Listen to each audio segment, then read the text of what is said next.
We're going to go back on the record on case 251-401-132, State of Utah versus Sundwall.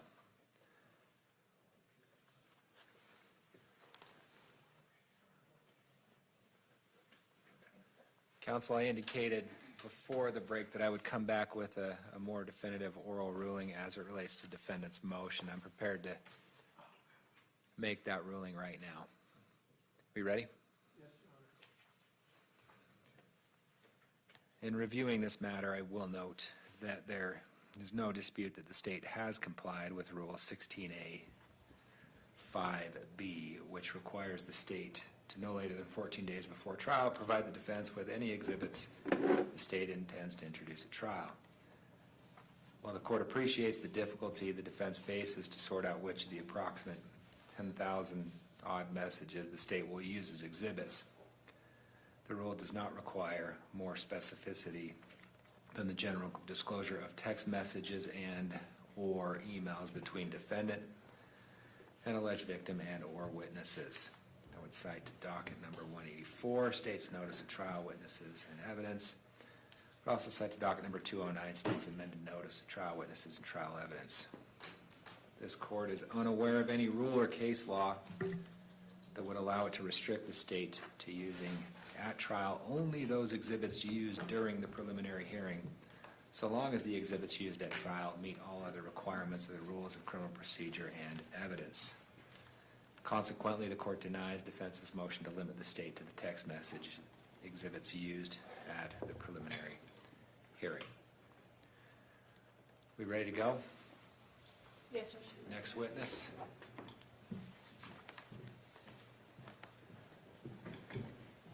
Oh. The jury first.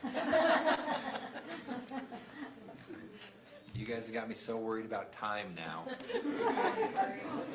that I'm trying to jump ahead. We'll get the jury in here.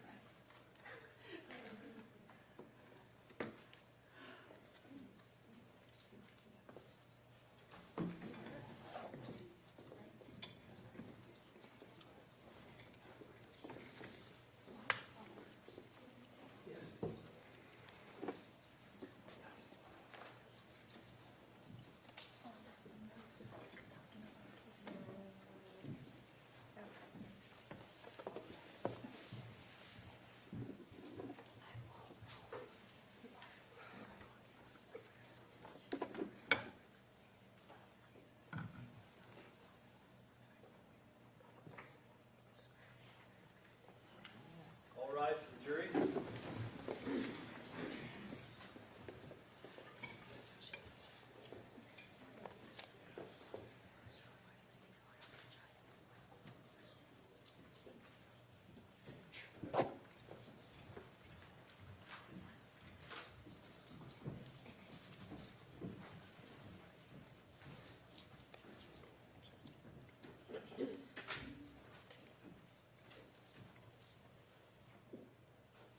Please be seated.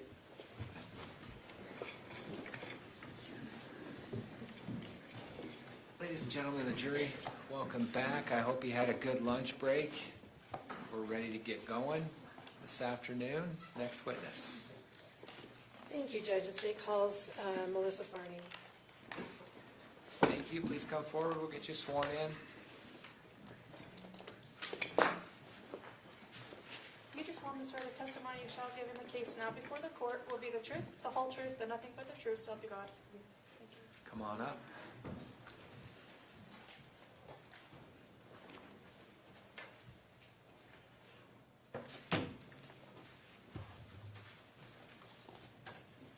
You've heard my prior instructions to all witnesses. Appreciate you being here. Counsel. Thank you, Judge. Would you tell us your name and spell your last name for the record, please? Melissa Farney, F-A-H-R-N-I. What do you do for a living? I am a detective with the Lone Peak Police Department. How long have you been with Lone Peak Police Department? 6 years. Were you involved in law enforcement before that? Yes, I worked with Utah County Sheriff's Office and Lehigh Police Department. And so when did you first get your law enforcement certification? 2015. All right. And and you have been engaged in law enforcement activity continuously since that time? Yes, Have you also maintained your continuing education requirements to maintain your post license? yes. How have you progressed through the Lone Peak Police Department? Did you come in there as a patrol officer or something else? Yes, I started as a patrol officer. And how does that work then in your agency? How does it work? How does it work to become a detective? Oh, I guess a position opens and then you have to apply for that position. In my case, I had to put on a presentation to the sergeant, and then you get chosen. Or you don't. How long have you been a detective? 4 years. How many detectives do you have at Lone Peak? 2. Is it a big agency? No, we have 23 from the chief down. And you cover all of Alpine and Highland? Alpine and Highland, yes. Any other additional areas? No. As far as types of crimes that you investigate personally, what kinds of things land on your plate on a regular basis? Currently I have anything from rape of a child to this aggravated murder case. We have fraud, burglaries, vehicle theft, vehicle burglary, pretty much anything that happens, we get. We don't have different divisions. Like there's not an SVU under property crimes. It's just us. Just the two of you cover everything that happens in Alpine and Highland? Yes. Have you ever investigated a homicide case before this one? No. Has there been one at Lone Peak? There was one in 1996.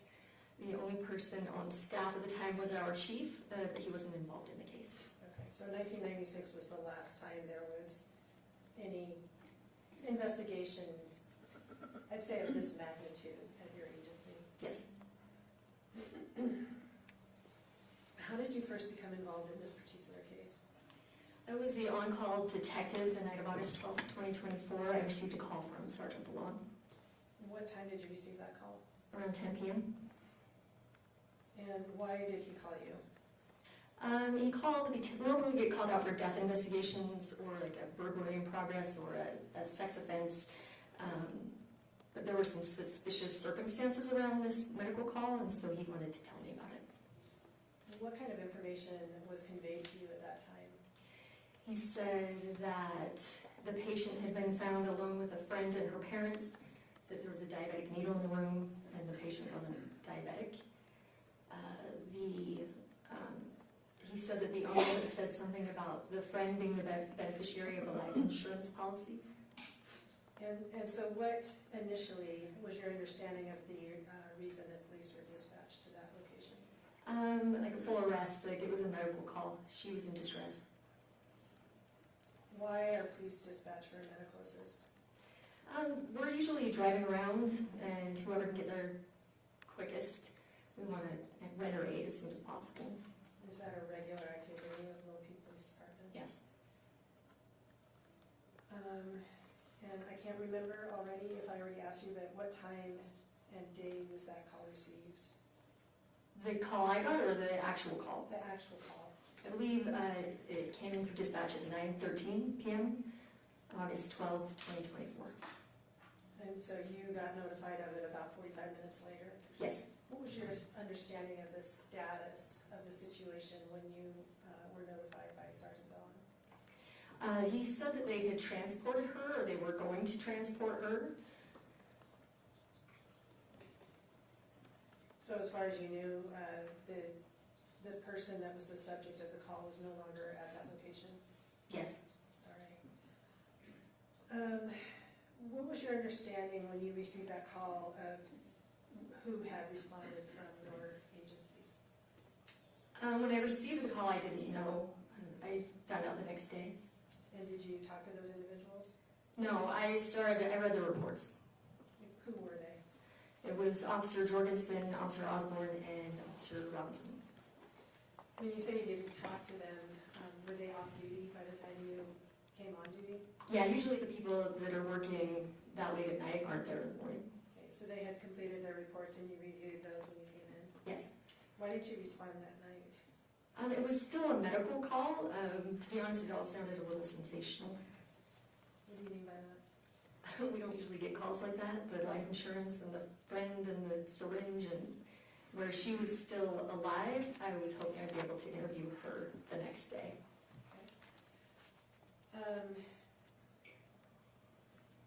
And so when you reviewed the information that had been left by the officers the night before, did you observe whether any items had been collected as evidence by those individuals? Yes, they had collected a syringe as well as some empty prescription bottles. How many empty prescription bottles, do you recall that? A lot. I didn't count them. Or Just were a lot. Were they empty or full or some? They were just empty. All of them were empty? Mhm. Did you look at them to determine who they had been prescribed to? No, they had written in the report that some were prescribed to Kacee and some were prescribed to Newell Farnsworth.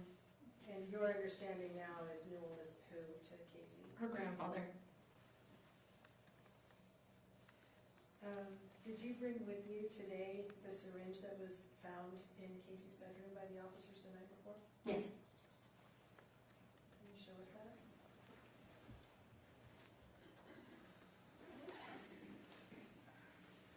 The syringe has been repackaged several times, the latest time by the FBI, so it is in a box.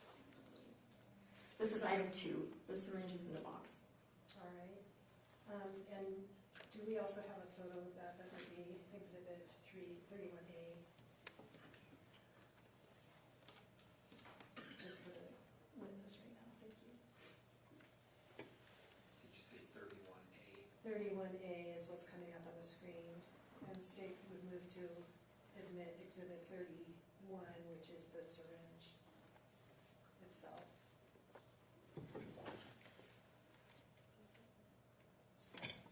It may be valuable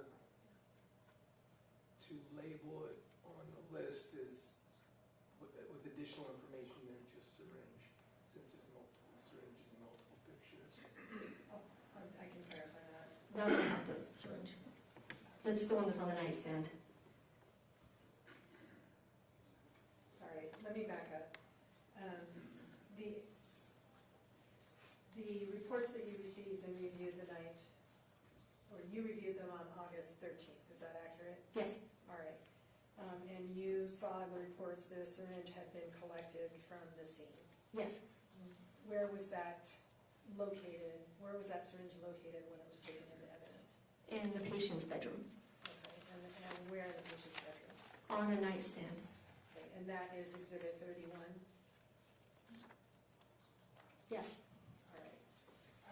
Okay, and so how is that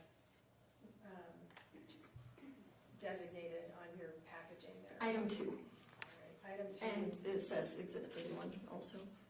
Okay, so item 2 is the syringe that was found in Kacee's bedroom on August 12, 2020. Yes.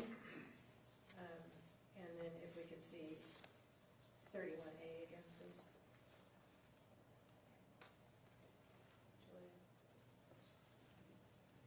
Julia.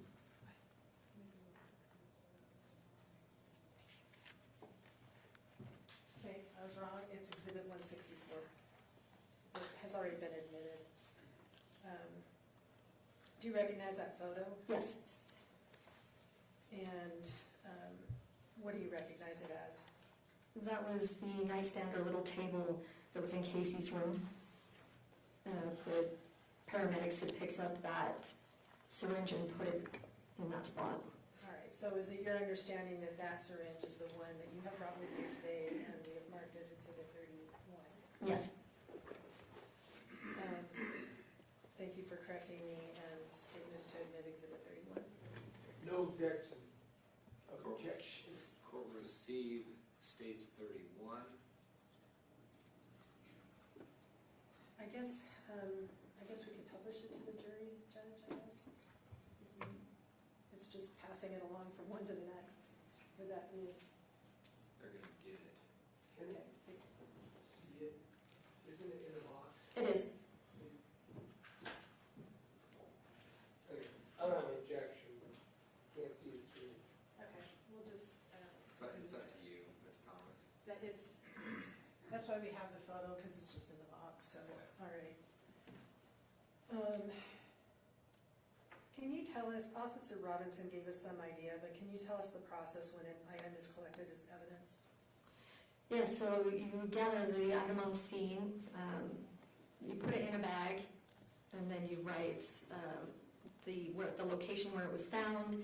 If there is you write the people involved on the bag, and you take it back to the police department with an item number and a package number, and you enter it into the Spillman system, and then you fill out a property report and put it into the evidence locker.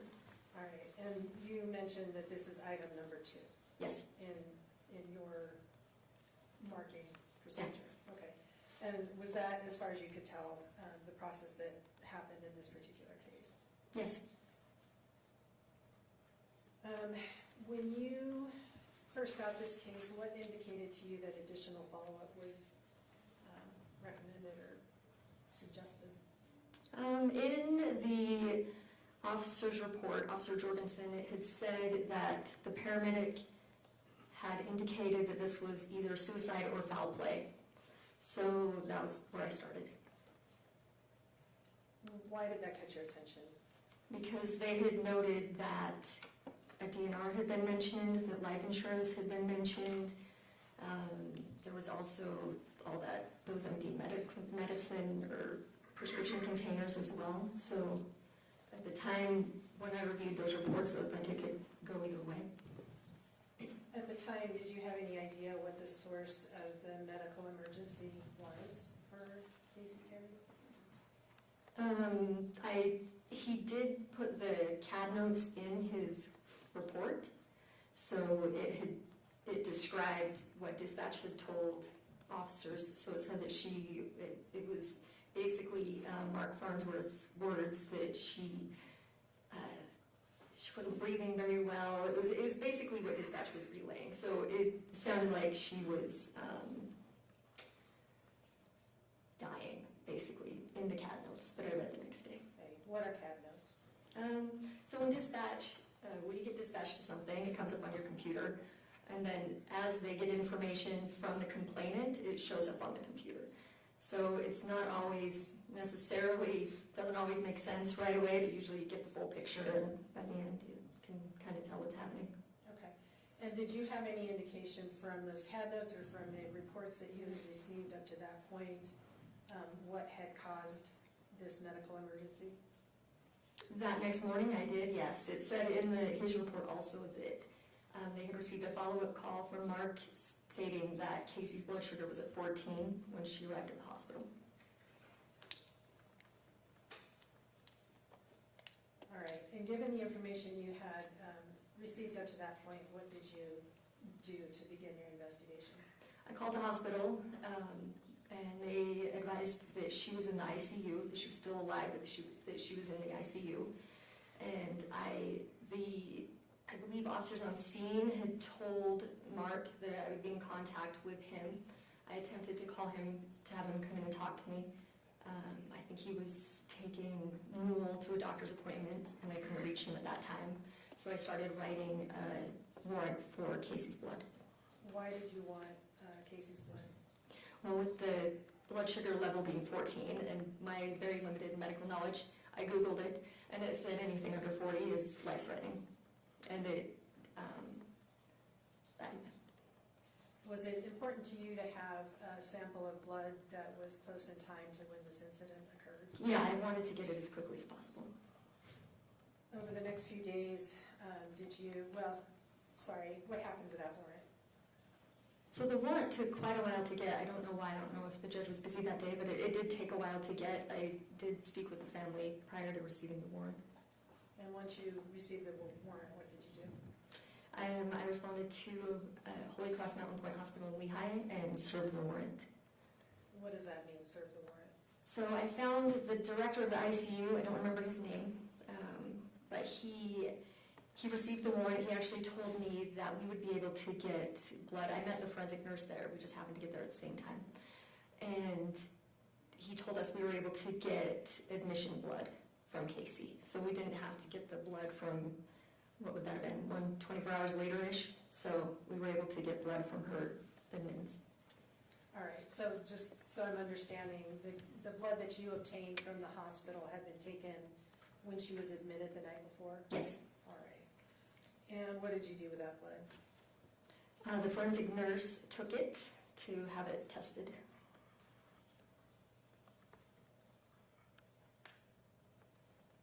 Okay. We have already heard from the medical examiner in this case. Are you aware whether that is the blood that was used in the course of the autopsy and toxicology that was done? Yes, it was. Okay. And you mentioned before that you got the warrant for the blood or picked up the blood that you spoke to family members. Yes. Who did you speak to? Mark, Kaylin, and Kylie. Who is Kaylin? Kaylin is Mark's sister, so Casey's aunt. All right. Did you speak to them together or separately? Together, Where was that? at the Lone Peak Police Department. When was that? It was August 13th. I'm not sure what time. Mid-morning, around 11 or 12 maybe. Do you know what Casey's status was at that time? During the meeting, they told me that she wasn't doing well. I think they were doing brain scans at that time, that she was on a ventilator. And what information did they provide that was important to you in developing the direction of your investigation? They told me that Kacee was not diabetic. They told me that they relayed the story of Mark coming downstairs, opening the door, or walking in and finding Kacee there, not doing well, not breathing right. And he said he was going to call the ambulance, and her friend Meggan had told him not to do that, saying that she had a DNR. Kylie told me that she received a call from Meggan telling her that Kacee shouldn't go to the hospital because of the DNR. Let's make sure that we have all of our hers straight. Kylie told you that who called her? Meggan. Meggan called Kylie and said what? That she shouldn't be going to the hospital because she has a DNR. That Kacee shouldn't be going to the hospital because Kacee has a Yeah, sorry. Yeah. That's okay, I'm just making Yeah. sure for the record we have it all straight. Why was that significant to you? Well, a DNR doesn't really necessarily mean you don't go to the hospital. You can still provide someone comfort care if they are struggling. So I thought that was strange that she wouldn't allow the family to call to get her comfort care when she was struggling to breathe. They also said that they were not notified that she was doing poorly until they walked in on Meggan with Kacee. They mentioned the life insurance and that sort of thing as well, again. After you talked to them, what did you decide to do? What did I decide to do? After that, I went to the hospital to get the blood, I believe. And after you picked up the blood, what was your next step? My next step was to search Kacee's room. How did you go about doing that? The next morning, I wrote a warrant for her bedroom and for her phone, Kacee's bedroom and Kacee's phone. Are you aware of anything that had happened to the room in the interim, so between August 13th and the morning of August 14th? Yeah, so there was a really intense storm the night of the 13th, when it was prior to collecting the blood. In fact, the forensic nurse couldn't get there because she was stuck under overpasses with motorcycles trying to take refuge from the hail. It was really, really bad. So Mark was at the hospital when I collected the blood. I asked him if we could go to the home and secure the room for the warrant to serve it the next day. As I was attempting to put crime scene tape on the window, I noticed that the desk in front of the window was covered in water. That's when we realized her room had flooded from the storm. Okay, what happened at that point? I think Mark moved the computer, so he had noticed on the computer, so there was a laptop under the window, the laptop was closed, and he had noticed a blood sugar testing monitor kit, I don't know their official glucometer kit, on the computer, and he said, "That's my mom's, that shouldn't be here," and he told me what it was. And I believe he moved the computer and the monitor over to a different space so it wouldn't be wet. All right, did you collect that item at that time? No. And We set it aside on the table for me to collect the next day. when you saw that the room was flooded, what instructions, if any, did you give Mark? I didn't give him any instructions. I just told him not to go in the room until the next day when we served the warrant, at least that I remember. Why did you want a warrant? Because Kacee was still alive. That was still her space. Were you able to obtain that? Yes. And how does a warrant work? You fill out, basically, you can go into the Syringes program and fill out basically the probable cause for why you feel you have the need to search that space, like what your reasoning is, and the judge decides if that's okay, and they sign it if that's okay. All right, and once you receive the okay, what do you do? The next day, well, we got the warrant the next day, I did, and I gathered a few people, and we went to the home to search. What did you find once you went to the home to search it with the warrant? What did we find? What did you find as far as the room, the status of Kacee's bedroom? So Mark had notified me later that night after we secured the room that after he and I guess I secured the room, he called me and notified me that he had left his phone in there. So when he had been moving things, he had set his phone down on the bed and forgot to grab it. And so I told him he could go in and grab his phone. Are you aware of whether he removed other items out of the room? No, You're not aware? Or I'm not aware. I would assume he did not, but I'm not aware. Okay, so you had sealed up the room the night before. He went back in to get his phone, and then you and some others came back on August 14th to search the room. Yes. All right. You mentioned that you had seen the glucometer the night before on top of the computer when you got back there on the 14th. Was that still where you had left it, Yes. the glucometer? What else did you find at that point? Mark had put Kacee's phone on the table for me next to the glucometer, so I collected those two things first, gave those to my sergeant. And then what? What was the question? Your sergeant was part of the search team? Yes, Who is that? Sergeant Charlie Thurston. And who were the other individuals with you for the search? We had a new kid. What's his? Holden. What is his last name? Sorry. I can't think of Holden's last name right now, but he was there. He was still on FTO, so his sergeant that was training him was there. We also had FTO stands for? field training officer. Okay, and that's what Officer Robinson mentioned earlier, is about 12 weeks of Yes, getting your training wheels yes. on. Okay, Officer Williams was there as well. all right. Okay, so what were you searching for? We were searching for any paperwork that referred to a DNR, to life insurance. No one had even mentioned it yet, but I was hopeful that there might be a suicide note located. We were looking for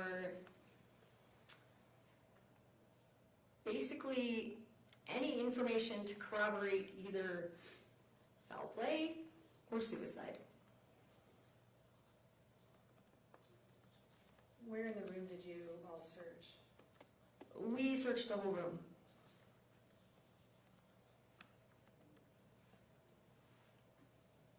What did you locate that was of interest in your search of the room?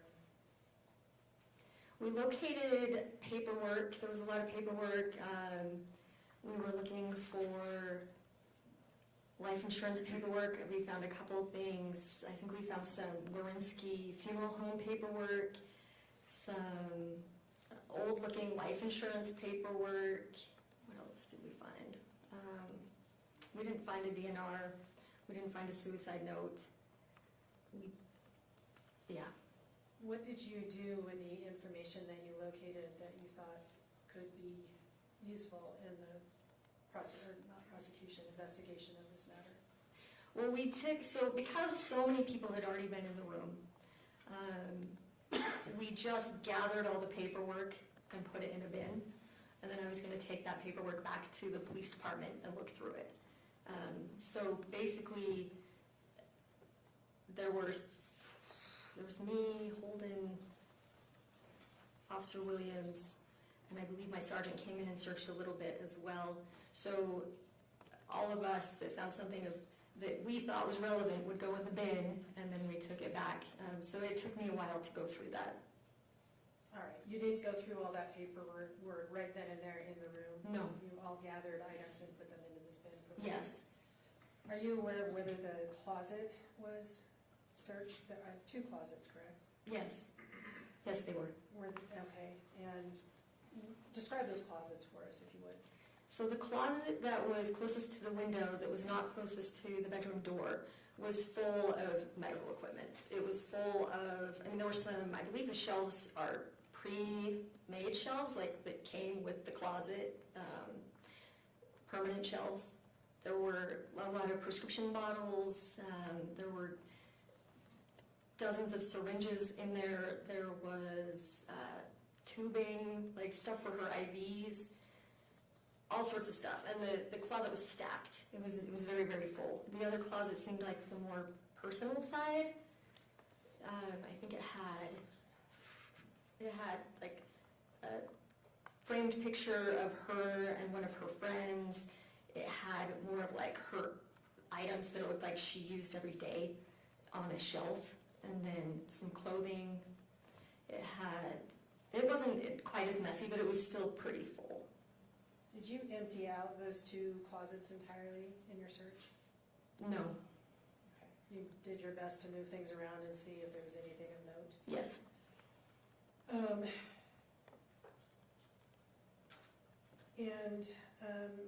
Was there a bathroom associated with that bedroom? Yes. Where is that located? It's right when you leave Casey's room, it's to the right. Did you search the bathroom as well? Not that day, no. Let me show you Exhibit 30. It's already been introduced.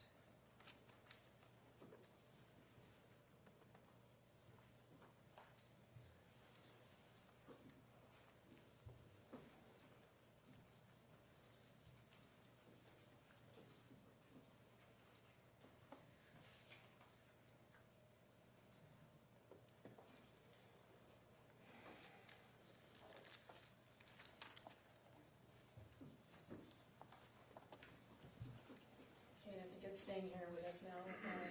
Do you recognize that document? Yes, I do. Is that one of the documents you found in the search of Casey's room that day?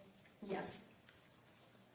And did you bring with you the glucose monitor that you found in the search of that room that day?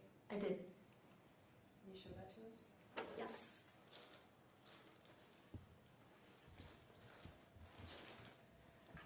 It's right here. Okay, that has been marked as Exhibit 23. State would move to admit that. Mr. Williams? RC 30. 30, sorry, is the insurance policy. That's already been, or insurance page, that's already been admitted. Sorry, I don't see it. It's the glucose, it's the physical. 23. Oh, the physical one, I'm sorry. No objection. Sorry, I didn't make that clear. No, no. Court receipt states 23. All right. Did you find, you mentioned that you didn't find a suicide note, and you found this page of insurance. Did you find anything like a written power of attorney or advance directives or anything along those lines? No.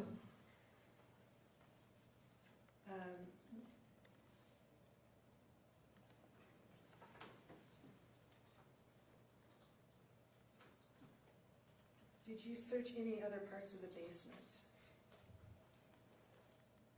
Did we search parts of the basement that day? No. Okay, why not? I only wrote the warrant for her bedroom.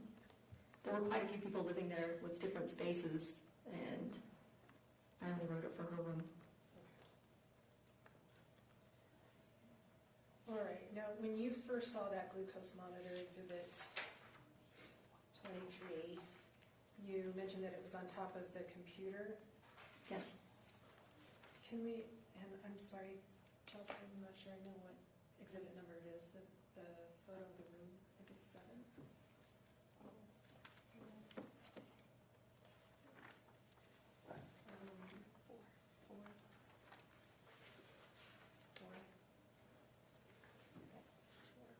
Can you bring that up for us? All right, does that look familiar to you? Yes, it does. Okay. When you say the glucometer was on the computer, where is that in this photograph? You can see it right, it's like there's a plant in the window, it's directly under the plant. The glucometer Yes. is directly under the Under the plant, there's a water, or like a black, like, would assume, I don't know what that is, a candle cup. Yeah, right there, right there. Okay, and so that is where that was located when that photo was taken. Yes. Do you have an understanding of when that photo was taken? That was the night Kacee was taken to the hospital. All right. And when you saw the room the next day, when you noticed it was wet, is that where the glucometer was? Yes.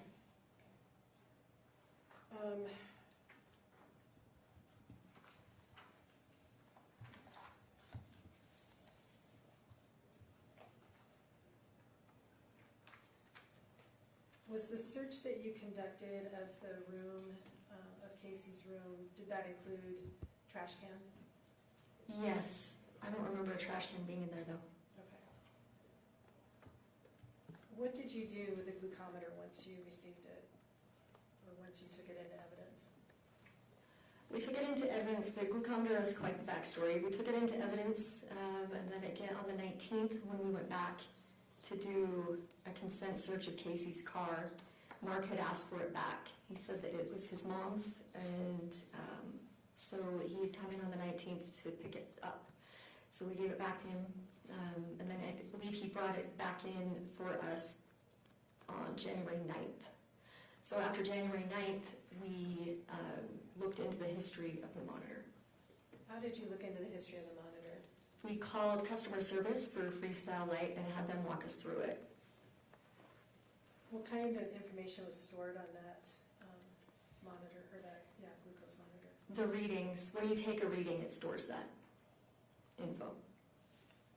And were you able to confirm whether the date reflected on the monitor was correct? The date was correct. What about the time?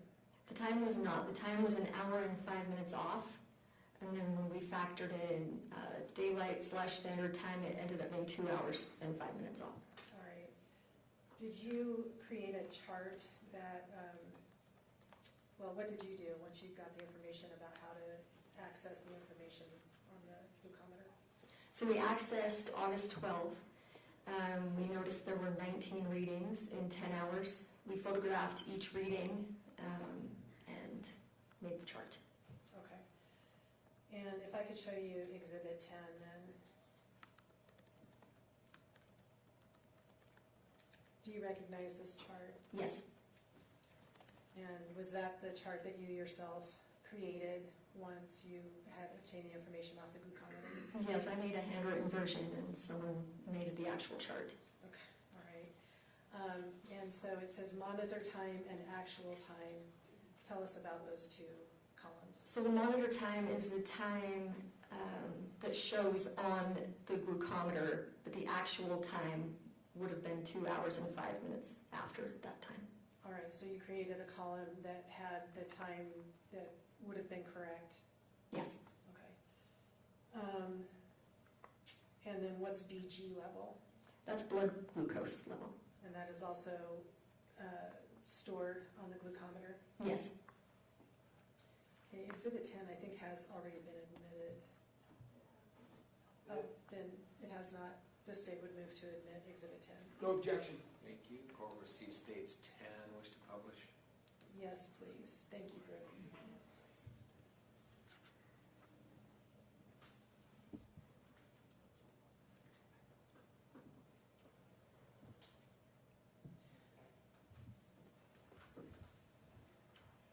Why did you believe that this, that the glucometer was being used by Kacee or Meggan that particular day? Well, we did talk to Mark. I asked him how many readings he typically took in a day, and I think he said 3 or 4. So this was quite a few more readings than the typical diabetic would have. Meggan was there, she got there at 9:54 that day, so she was there for all but one of those readings. And she had, in her search history, she had searched Freestyle Light, how low can it go? And that is the name of this brand of glucometer, Freestyle Light? Yes. Okay. And so you mentioned that one of the readings was before you understood her to have arrived. What was that? What time was that reading? 9:18. And that's the first one on the chart? Yes. How is it that you determined what time Meggan arrived at the home? The security camera from across the street, And what did that show you? that she arrived at 9:54. Did you see from the security camera across the street where she parked? I believe she parked in the little circle driveway, the circular driveway. Could you tell from that surveillance camera where she went after she parked? No, Just that her vehicle I was don't there? remember. Yeah, just her vehicle was there. I don't remember watching her walk. I remember watching her parents walk, but not her. Okay. I'll come back to that, but back to the glucometer. So you said that she arrived at 9:54, then the next reading was at what time? 10:26. And that was a pretty close reading to the original one at 9:18, correct? Yes.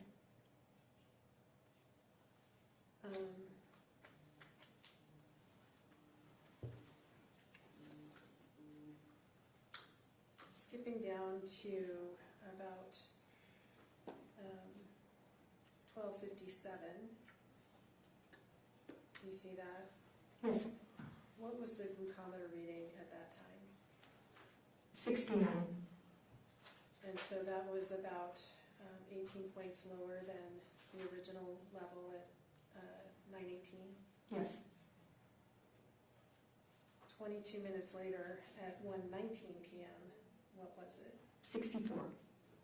And just in case anybody else is as challenged as I am on military time, what does 13:19 mean? 1:19 p.m. So that would be in the afternoon. Yes. And so it's dropped to 64, and then what happens after that? And then it drops all the way to low. Okay. From 64 at 1:19, then just, what, 20? Oh, 43. Did you want me to, sorry, sequentially? It drops to 43 at 1:43, down to 30 by 2 o'clock. Okay, was that, so the 43 reading was just 24 minutes after the 69 reading, correct? Or 64 reading? Yes. All right, and what was the trend from that point on in the afternoon? Continue downward. The last reading was at what time? 19:19, so 7:19 p.m.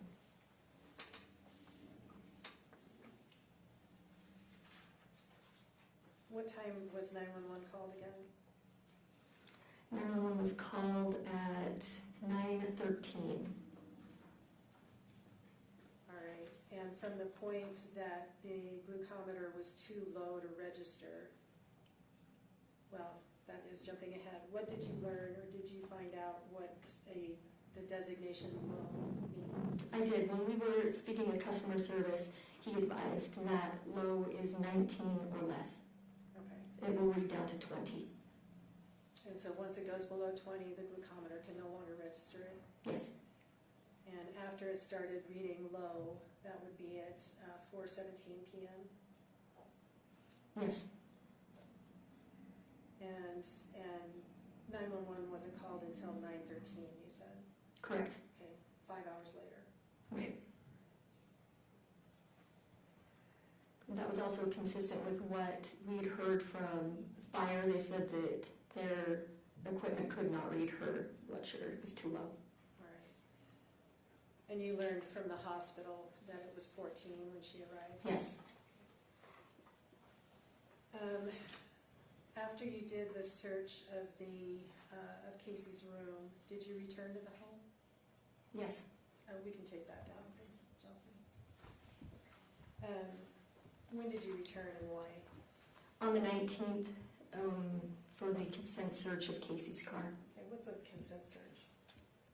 Kacey had passed away by then, so she cannot consent to a search.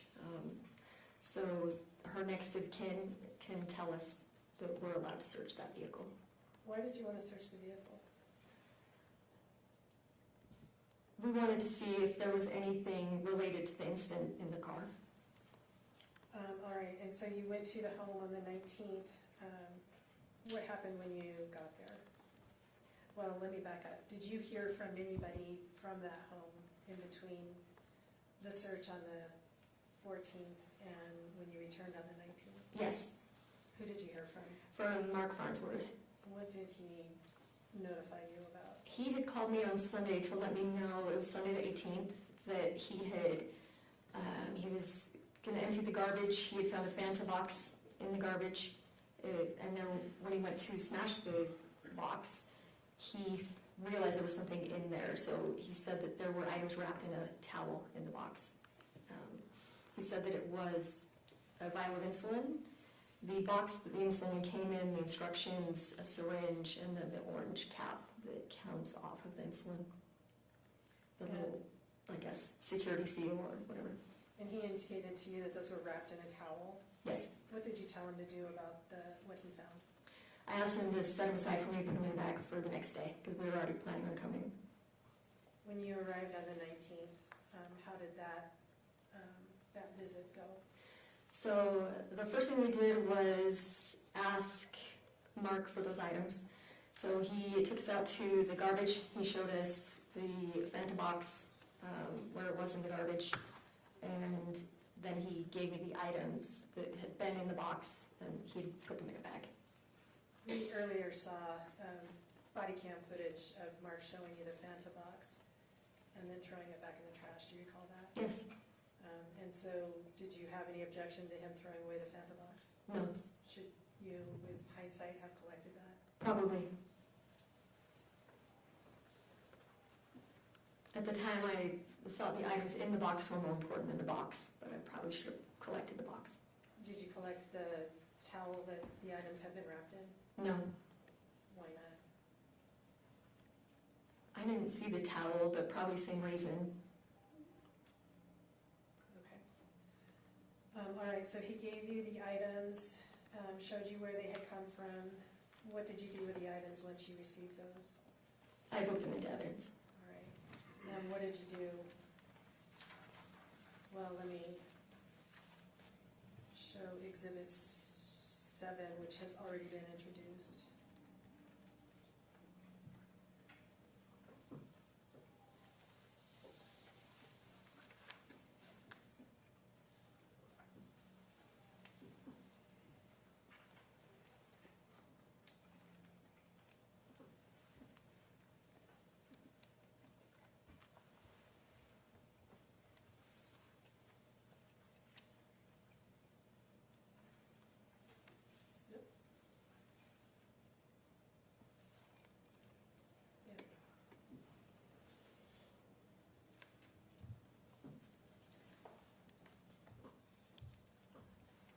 I think I figured out it takes 4 blinks before it stays on. All right, do you recognize this Exhibit 7? Yes. What is it? That is a picture that Mark sent to me on the 18th to show me what he found. All right. And once you received that photograph, is that when you told him to collect those items and set them aside? Yes. You did not take that photograph? No. All right. When you arrived, you said you took those items. You mentioned the syringe, the orange cap, the insulin bottle, the box for the insulin, and the packaging instructions. Yes. Is that all reflected in Exhibit 7? Yes. All right. Have you brought those items with you here today? Yes. Let me have you show those to the jury, if you would. exhibits 32 and 33. These were originally all packaged together. They've since gone to different crime labs for different reasons. The instructions in the box are right here. The box is darkened due to fingerprinting, the fingerprint powder. The vial of insulin that you see in that picture is in this envelope. And what number? These are 32 is the syringe and 33 is the insulin bottle. And What you were just told it was 33? yes, sir. Okay. And this one, item 32, is the syringe that you can see in that picture. Judge, may I just publish all of those exhibits to the jury at this time? Well, Mr. Williams, I have no objection, I guess, if there are boxes. Yeah. and you're offering 32 and 33. No objection. Yes, thank you. I call this see it states 32 and 33. Go ahead.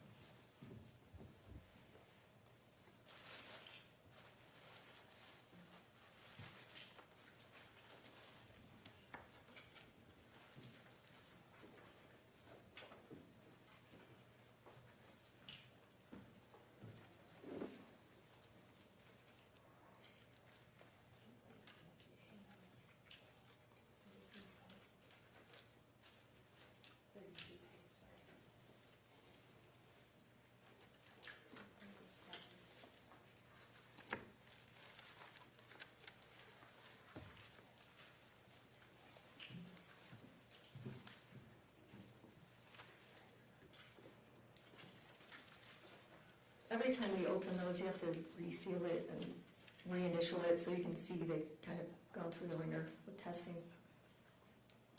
That's why they look like that.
Since those are in bags, did you also take photographs of those items? Yes. If we could look at 33, sorry, again, I did a 32. Okay. 32A. Oh, sorry, 33A.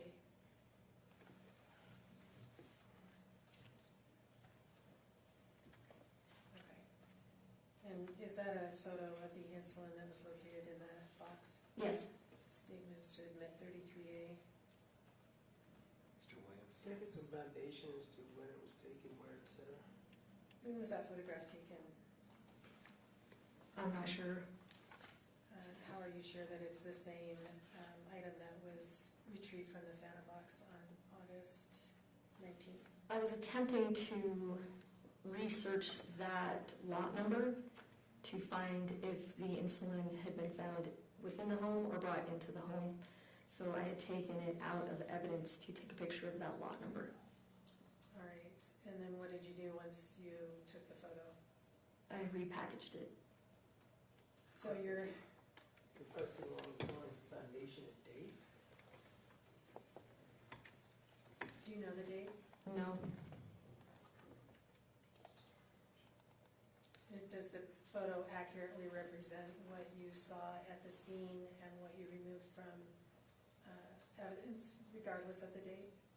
Yeah, I simply took it out of the bag to take a picture of the lot number and then put it back. State moves to admit 33. No objection. Court received states, did you say it's 33A? Yes, 33A. thank you. Publish. Yes, please.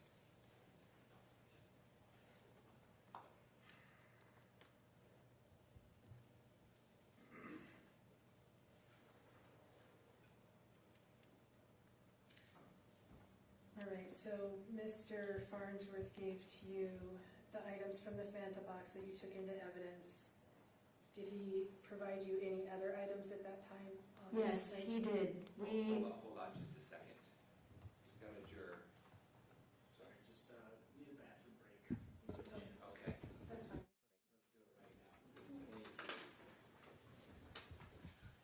All right, we're going to take a short break. Ladies and gentlemen, the jury, you are admonished by the court that it is your duty not to converse among yourselves or to converse with any other person on any subject of the trial. And it is your duty not to form or express an opinion thereon until the case is finally submitted to you. This includes no individual research on the parties, attorneys, or claims. Rise for the jury.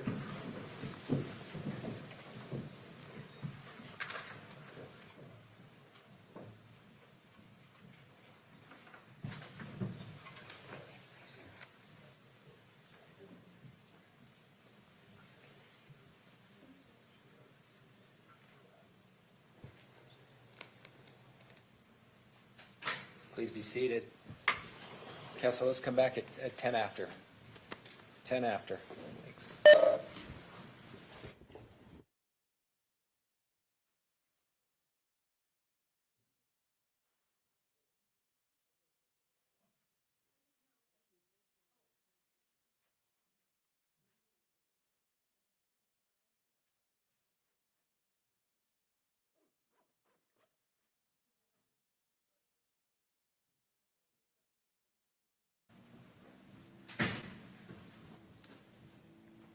Thank you. Please be seated. We go back on the record on case 251401132, State of Utah versus Sundwall. Detective, I'll remind you that you're still under oath. Ms. Thomas. Thank you, Judge. I was advised that I'm not being loud enough, so let me know if I'm not hearing, if people aren't hearing me. I need to back up because I forgot to cover something with you, which is early on in your investigation, we had talked about the amount of, or how many are in your police agency and how many murder investigations your agency has conducted. Did there come a point that you felt that you may need some additional assistance with this case? Yes, as I was writing the warrant for Casey's blood, so we have a liaison with the county attorney's office that looks through the warrants before we send them to the judge to make sure that everything is there that we need in the warrant. And I called our liaison and she suggested I needed some help. Oh, okay. Full disclosure, who is your liaison? You. Yeah, okay. So once that suggestion was made, what did you do? You had suggested because I wasn't sure where to go for help. So you suggested the Utah County Attorney's Office Investigative Bureau. So I had my chief talk to their chief. Were there any other suggestions of other investigative agencies you could contact? If there were, I don't remember. There probably were. Okay. And once your chief talked to the Investigations Bureau chief, what happened? Then we met, so I wrote the warrant for the blood, I believe, on the 13th. So I believe we met on the 14th. May I check my timeline? Would that help you refresh your Yes, recollection yes, as it to would. timing? Just refresh your recollection and then look up when you're done. Okay, so I wrote the warrant for the blood on the 14th. Sorry, the 13th. And so on the 14th, it was the 15th that I eventually met with the investigators, with the Investigative Bureau. So your chief and the Investigations Bureau chief agreed that to have some assistance to you. Yes. And who was that person? The chief? Or the, Sorry, who was assigned to help you with this particular? well, originally I met with their chief, I believe Steve Adams, met with Sergeant Seitzinger, Sergeant Tishner, and Sergeant Hales. We all met in Chief Adams' office.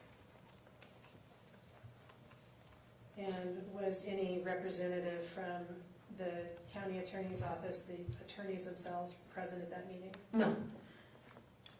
Did anybody from the county attorney's office dictate or direct you the direction of the investigation? No. After meeting with those four, you said 4 individuals, right? Yes. What happened? Well, we kind of made a game plan as far as initial interviews go. We wanted to interview Meggan because we hadn't spoken with her yet. So we had, I believe, Sergeant Seitzinger and Sergeant Tishner were going to go interview her parents, while Sergeant Hales and I interviewed Meggan. And from that date on, has Sergeant Hales, Special Agent Hales, been involved in this investigation with you? Yes.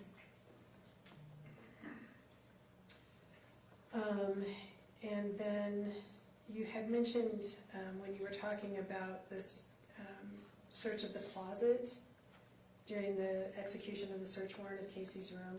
Yes. You said that some syringes were found in the medical closet. Can you, were those diabetic syringes or something else? Yes, I believe it was, I can't remember who showed me, but they showed me just a huge amount of syringes. There was just a lot of medical equipment in that closet. I honestly don't know the difference between syringes, so I couldn't tell you. Were the ones that you saw, did they have the orange cap on them? I believe so. Just like the photo that we saw of the Fanta box syringe? Yes. They appeared to be unused syringes. Okay. All right, back to you had collected from Mark Farnsworth the items that he found in the Fanta box. Yes. Did he provide you any other items at that time? Yes, so it was at that time that I asked him if I could search the bathroom. So I went in to search Kacee's bathroom, and he, at that time, so he had taken Sergeant Hales into Kacee's bedroom. I believe it was the first time Sergeant Hales had been to the home. So they had ripped the carpet out of the bedroom because of the flood. It had started to smell. They were planning on redoing the damage to the room. And so all that was left in the room was Kacee's bed frame. When I went in there, Mark pointed to the medical closet. There was a syringe on one of those permanent shelves. And he said, I found the syringe when I was taking out the carpet. So I believe we asked him where he found it. He pointed to the middle of the room. And I'm like, you found a syringe in the middle of the room? Like, that doesn't, I mean, I wouldn't have stepped over a syringe. So he said, no, I didn't say it like that. I was like, where did you find it? And he said, in the closet. And so we put it in a bag and took that as evidence. He also provided me with some more paperwork that day. Okay. Did the syringe that Mark gave you that was found in the closet feel significant to you as far as evidence being collected in this matter? No, it was in the closet with the rest of the medical equipment. And you mentioned that you at that time also searched the bathroom associated with Kacee's bedroom. Yes. Tell us about that. So we had interviewed Meggan by then, and she had stated that Kacee had gone in the bathroom for an extended amount of time, and that when she came out, she was more loopy and that she needed help back to bed. So I wanted to look in the bathroom to see if there was any medications or anything in there. What did you find? Nothing. Did you look in the trash in the bathroom? Yes. find any pill bottles, any syringes, any insulin? No, None of those matters. no. Items matters. All right, then you also mentioned that Mark Farnsworth also gave you some paperwork at that time. Do you recall that? Yes. What did he give you? So he had all of Kacey's belongings in the kitchen area. So in the body cam that was shown a little earlier, there's the kitchen table, and everything was kind of stacked in that area that was Kacey's, and then there were additional items on the bar and on like near the bar. And he had taken that turquoise box, and it was sitting near the bar. And he was looking through it because they had found some additional paperwork. He said they found it in the closet. So he gave me a paper, I believe it said Schedule A or Schedule B at the top. It looked like life insurance paperwork. He said he had found that in the closet. He did take it out of the box. Okay, let me back you up for just a minute. Your understanding was that he had found items in the closet when they were clearing out the closet? Yes. That he then put into the box? Yes. And he was giving you those documents on Yes. August 19th? Yes, he had compiled some things in the box, and he did give me that. He said he had an additional, actually I believe he gave Sergeant Tishner a mailer from John Hancock, and then when we were searching the car, he brought me that additional document. All right, let's look at Exhibit 24, please.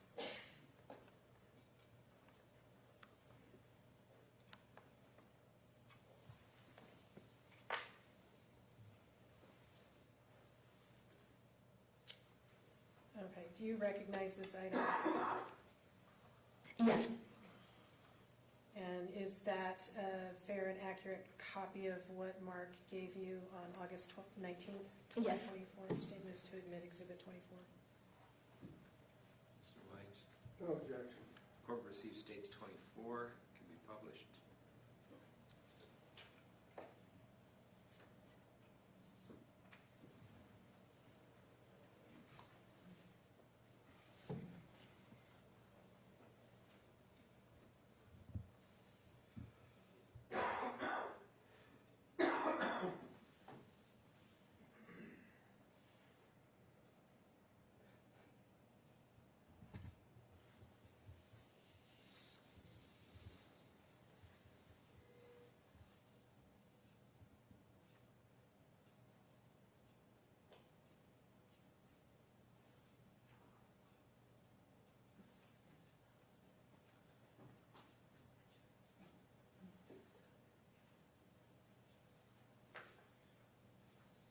Did this exhibit have another page to it? I had a backside. All right, and is that, It folds in half. You can see the adhesive. Yeah, there it is. all right, is that the flyer you just mentioned? Yeah, it's like a mailer. Mailer, you said Mhm. mailer, not flyer, okay.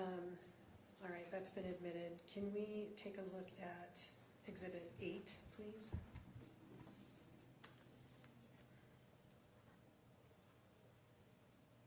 And what is this document? That is the other document given to me by Mark that day, And on does the that, 19th. okay, does that accurately represent what you received from Mark? On Yes. August 19th, state moves to admit Exhibit 8. No objection. Court receives states 8, it can be published. Thank you.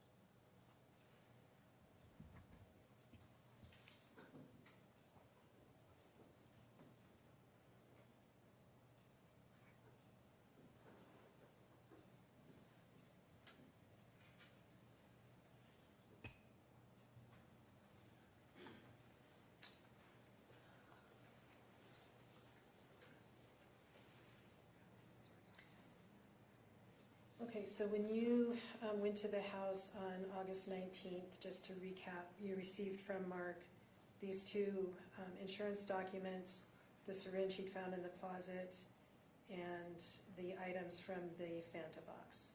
Yes. Anything else?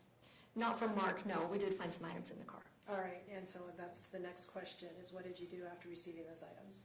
Well, we did search Casey's car and found a couple more things in her trunk. What did you locate in Casey's car when you searched that? We found in the interview with Meggan, she had told us that Kacee had given her a basket of treats. In her trunk, she had a box that says Kaylin and Kacee. And Kaylin is Mark's sister? Yes. Casey's aunt? Yes. And what was the conclusion from APS about Kaylin? It was unsupported. Their findings were unsupported for Kaylin. What does unsupported mean? They didn't have enough evidence to support their findings. What was their conclusion as far as the report went about Kacee? They closed the case supported against Kacee. All right. Does supported mean convicted? No. Was there ever any formal charge against Kacee as a result of that investigation? No. Because she was no longer alive, correct? Right. Had APS, as far as you know, had an opportunity to interview Kacee about their suspicions? No. In your law enforcement experience, have you investigated cases like that of credit card fraud? Yes. Thefts? Was there anything that you felt was missing from this investigation? Usually you would interview the person being accused of the crime, and you would also talk to the, I don't want to say the wrong words, you would talk to the grandparents, we'll say the card holder, to see if they had given consent for the person to use their card. All right. Were either of those things done in this particular case from APS? Not that I know of. Did you do any of those things yourself? No. With the information that you had and that was reflected in the APS report, would you have been comfortable asking for charges to be filed? No. Objection, Your Honor, to process. Please don't ask for charges. Prosecutors make that decision. Would you have referred that matter to the county attorney's office for consideration of charges in the state that it was in? With just that information? No. And at that stage of that investigation, would Kacee still be entitled to be presumed innocent of that accusation? Yes. All right, so we sort of took a detour there with Mark's phone call to you as you were at the interview with Meggan Sundwall. And you said it was you and Sergeant Hales that was there to talk to her? Yes. Any other law enforcement? No. Can you tell us about the tone and how you approached the whole situation? So we, like I said, we just wanted to find out how they met, how long they'd known each other, that type of thing, the relationship of their relationship, the nature of their relationship, and what her story of Monday was, what her recollection of what happened Monday. All right, and that was within a week, or was about no less than a week from the time that this incident had happened, right? Yes. August 12th was the date of the incident, August 16th was the date of the interview? Yes. All right. Were those interviews recorded? Yes. How were they recorded? With my handheld recorder. I, Your Honor, would like to admit that entire first interview. Well, let me ask you first, Detective. Have you reviewed that interview? Yes. And does it accurately reflect how that interview went, all the questions asked and answers given? Yes. The state's going to move to admit but not publish that interview. As? Exhibit 165. No objection. Are you going to play that? I am not going to play it, Judge, because it is about an hour long. I did want to admit it, but in the interest of conservation of time, I'd like to just talk to you about some of that interview.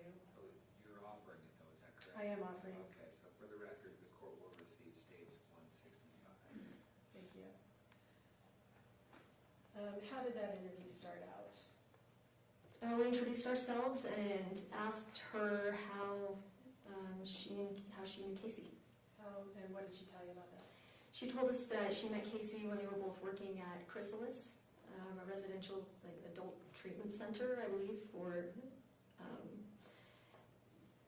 disabled adults, I believe is what it is. And they were both working there. Kacee had sought her out as the resident nurse to take her blood pressure.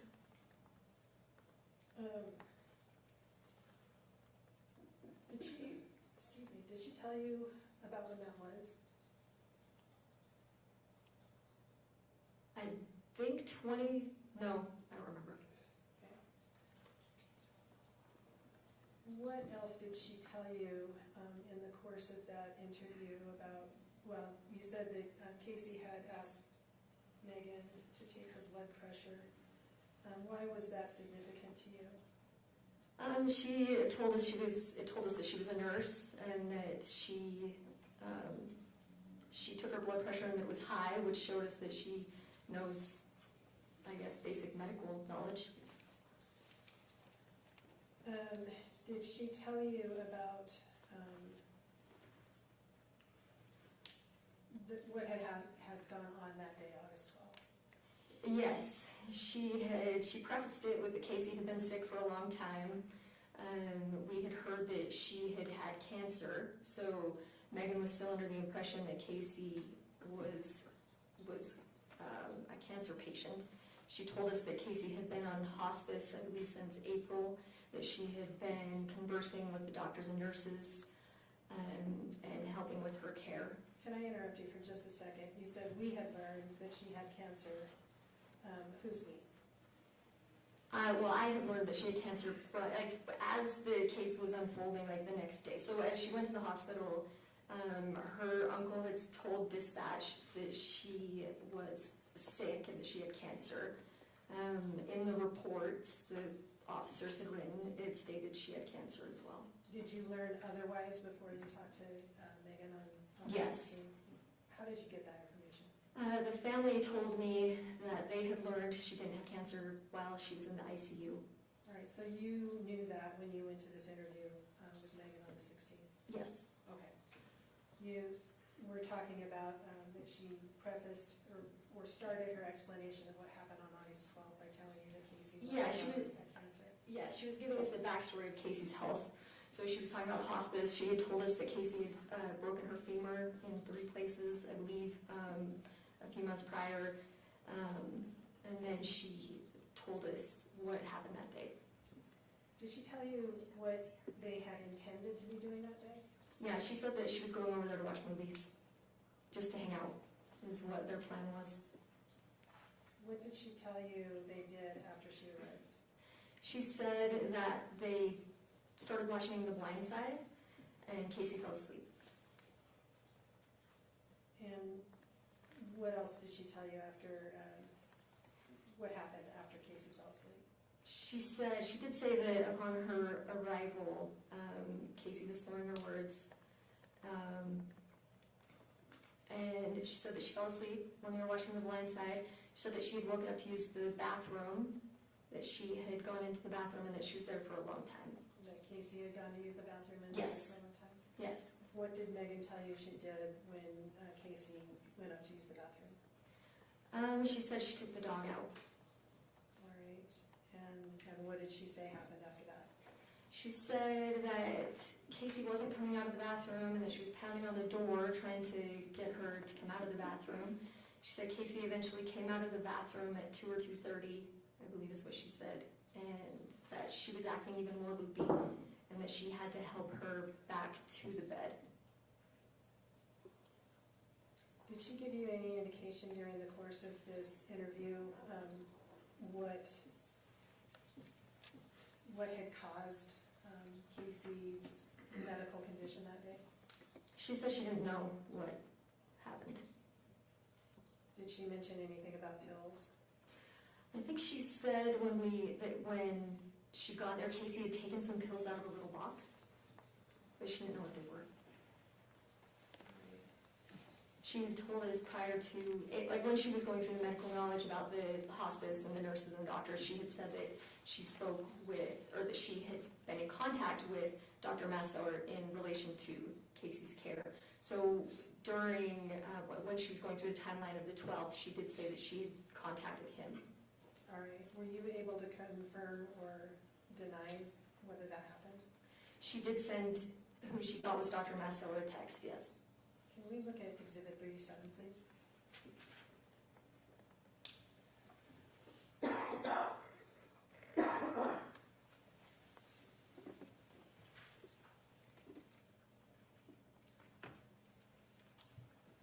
I know this wasn't that particular day, but did you at some point in your investigation locate this text message on Meggan's phone? Yes, I did. And did that line up with what Meggan had told you about contacting Dr. Mastower? She said she had texted him a couple times, I believe, and that she had tried calling him. So it was a text. Okay, but you did locate this text on Meggan's phone? Yes. State moves to admit Exhibit 37. No objection. Court received states 37, can be published. Please.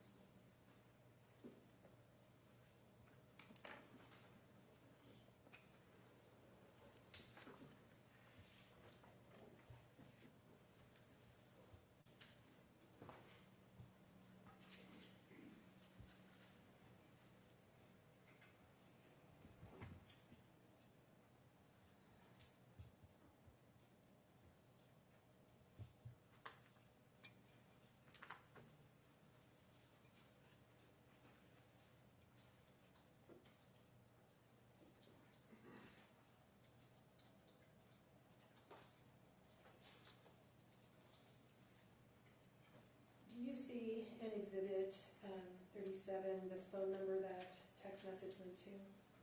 Yes. Were you able to ascertain whose phone number that was? Yes. Whose was it? It actually belonged to Kacee's deceased father. So that was not Dr. Mastower's phone number? No.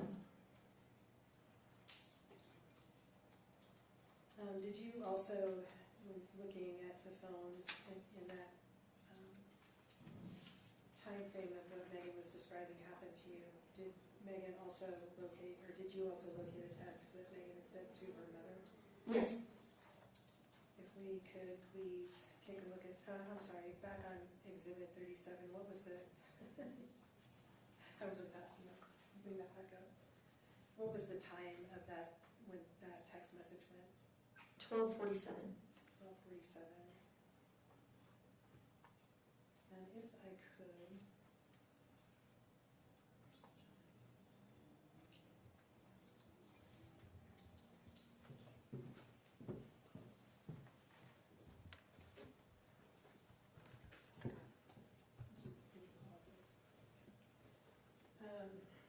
All right, at 12:47, and I'm referring back so we can look at both things at the same time. This is Exhibit 10 that I'm showing you, that you previously discussed was the glucometer readings. At 12:47, can you tell us what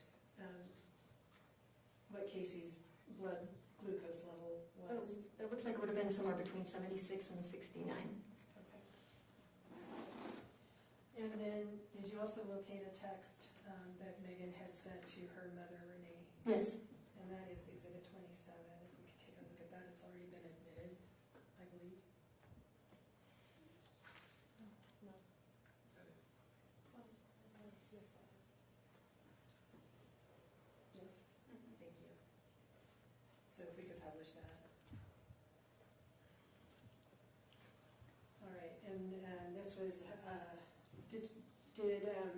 when you were interviewing Meggan, did she mention that she had texted her mother? She said she had contacted her parents. She said that Kacee wasn't doing well by 4 or 5, and that she had contacted her parents, I think, around 6. Okay. And what is the time on this particular text message? 1:59. I'm referring again to Exhibit 10. what would Kacey's blood glucose have been at 159? 30.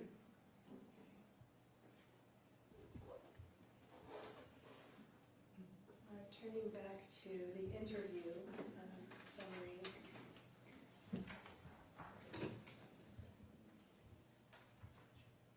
What else did she say happened that day after she said that she had helped Kacee back to bed? She said that she wasn't doing very well by 4 or 5, and then that she had asked her dad to come give Kacee a blessing of release. And again, at 4 or 5, what would her blood glucose reading have been? Well, so 19 or less. Okay. The trick is, I'm going to put it so the defense can see also. Thank you.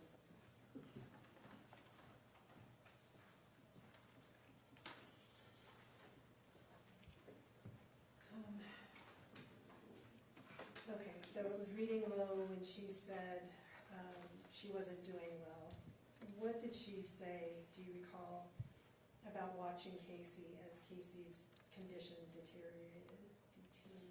She had said that it was painful to watch, that Kacee was gasping on her own saliva, something to that effect, and that had always been Kacey's biggest fear, that she didn't want to drown in her own fluids. Meggan told you that she contacted her parents to come to the house? Yes. Why did she want her parents there?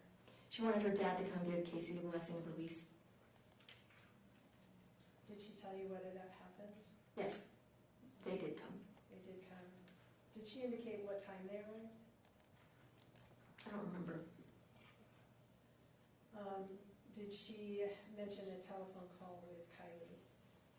Yes, What did she she did. say about that? She said that after her father had given Kacee the blessing, that's when Mark had entered the room. That's when he came downstairs. She said that that's when she told him that there was a DNR, that he shouldn't call the ambulance. And at that point, she called Kylie to tell Kylie about the DNR as well. Did she describe to you how Kylie responded? I think she told us that she was angry, told her to get out. I don't remember specifics. What did Meggan tell you about whether she had ever actually seen a DNR? She said she had not. What did she tell you about whether she'd actually seen a physical power of attorney? She had not seen that either. During the course of this interview, did she ever tell you what Kacee had in her system? No. Okay. Did she ever indicate to you what had happened to Kacee that day? No, she said she didn't know. Did you ask her why she didn't call 911? Yeah, she said because of the DNR.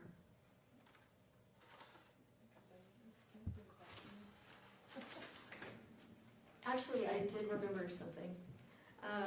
She did bring up that Kylie had threatened her because Mitch asked if we were going to do anything about that. I remember that. What kind of threat did she say? She said that she was going to ruin her or something like along those lines. Okay, just to make sure our pronouns are lining up. Kylie told Meggan that Kylie was going to ruin Meggan, Yes. and that's what Meggan told you during this interview. Yes. And you asked her why she didn't call 911, Yes. and that was, The DNR. okay. Did you inform Meggan during the course of this interview what Kacey's medical condition was?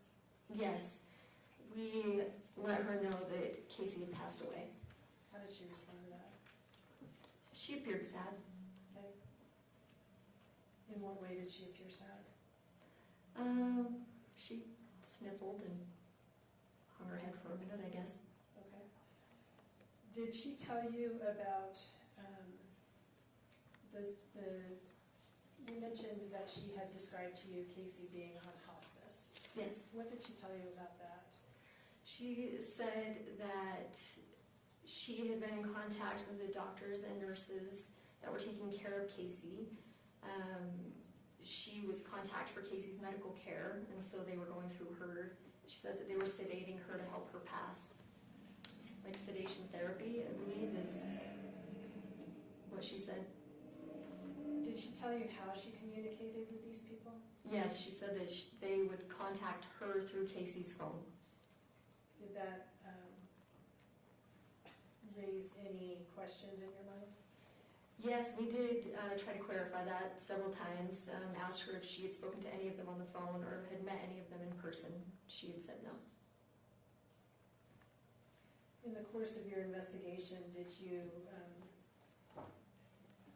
notice the vitals that these so-called hospice workers had given Meggan over the course of time? Yes, I believe she gave us some that day, or in the second interview, she had read some to us. And what struck you about those? They were extremely low. I don't know much about anything medical, but they were extremely low. Like, I believe the temperature was in the 50s, something like that. Enough to raise your concern that these Yeah. were inaccurate? Yeah.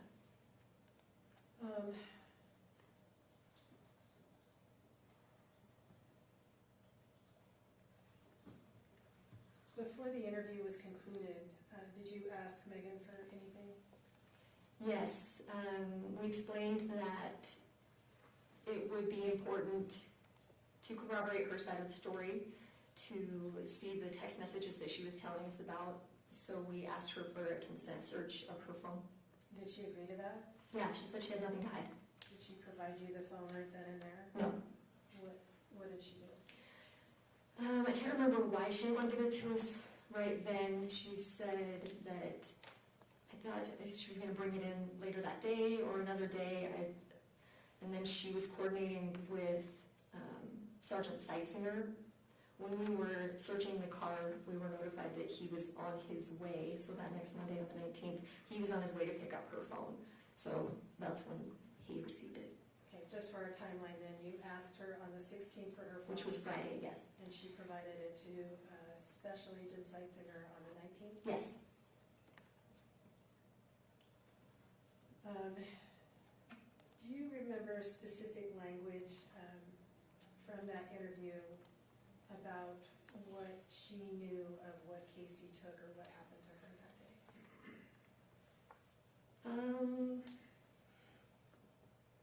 It's hard to differentiate the interviews, but she made it clear that she didn't know what she had taken. That Meggan didn't know what Kacee But Meggan did not know what Kacee had taken, or why she had gone downhill like that. Was that, in the course of your investigation, did you come across information that she was telling other people that that's not consistent? Yes. If we could, we've previously discussed Exhibit 22. I want to offer it at this time. See 22? 22. Which one is that? It's a telephone call. Mr. Williams? The telephone call, The telephone call we've discussed. phone call evidence of fame, Right, subject to prior objection. understood. We'll receive. Before Stays then, 22, sorry, we'll receive stays 22. sorry, Judge, I didn't mean to interrupt you. Before I publish that to the jury, are you aware of whether Meggan was aware that this call was recorded? She wasn't. All right. And let's play Exhibit 22 if we could.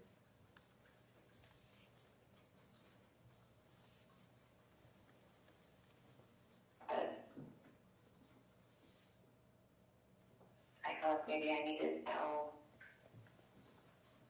that they knew what she was doing, so I didn't help her. Yeah, I didn't help her. I didn't do anything.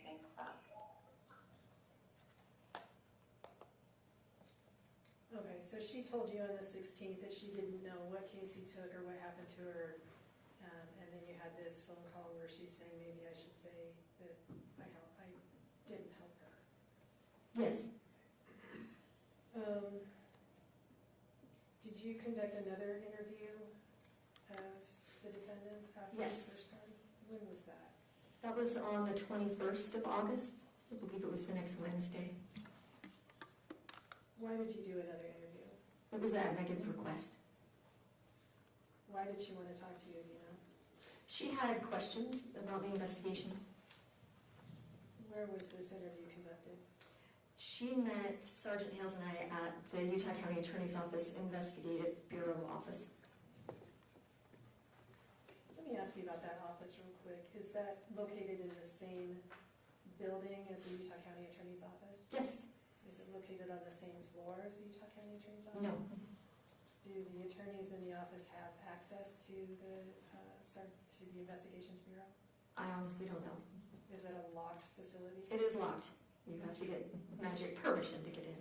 And does that extend to you? You have to Yes. get permission to enter? Yes. How do you enter? You have to have somebody with a key card let you in. All right. Is there any alternative ways to get in? Not that I know of. Is there a buzzer that you can? Oh, probably. All right, so on the 21st of August, Meggan came to the Investigations Bureau in Provo, and have you reviewed that entire interview? Yes. Does that accurately reflect your memory of the questions asked and answered in that particular interview? Yes. All right, do you recall how long the interview was? No. I don't. Okay. The state would move to admit 166, second interview. What kind of media is it? It's an audio, this one's a video. This one has audio and video. I don't know which one you use. I'm going to put the audio. It's audio. What's your exhibit number? 166. Audio only. Can we lay some foundation where the audio is coming from, please? Sure. So where was this interview held? In their conference room? And what is in that conference room as far as recording capabilities? I'm not sure. I believe I have my handheld. Excuse me. But I'm not sure how they record it there. All right. Are you aware of whether there are any cameras or audio equipment in that conference room? I think so. I don't know. Okay. The audio that you listened to in preparing or in reviewing that, was it from your own Yes. interview? My handheld recorder, yes. Okay, state moves to admit exhibit 166. No objection. Court receives states 166.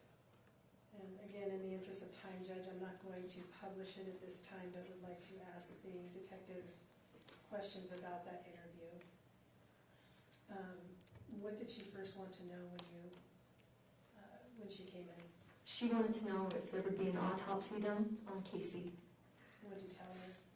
We told her that the autopsy was already done, but the toxicology was not. We're still waiting on all that. What else did she want to know?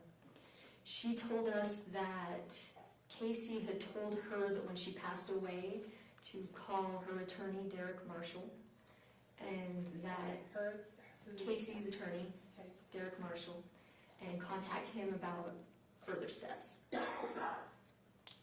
you have an opportunity after that interview to get in touch with Derek Marshall? Yes, we did. What did you learn from him?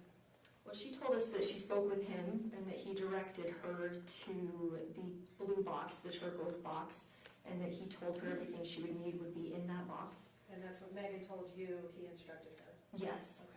I believe sometime after we contacted Derek Marshall and he had never spoken with her. Okay, so she was interested in the contents of the turquoise box during the course of this second interview? Yes. Did she describe it? She described the box, said it was a wooden turquoise box and that it should have life insurance letters for her and, I don't know, funeral paperwork maybe? Why was she interested in it? She said that was meant for her. The items in the box were for her. Had you located the box at that time? Yes.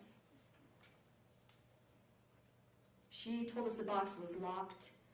I let her know that the box actually was not locked when officers found it. They just opened it. And that I had, when we searched the room, I did locate an envelope with her name on it, but it was empty. And she was concerned about that because she wanted the letters that Kacee had intended for her. So we told her we would ask the family about those. All right.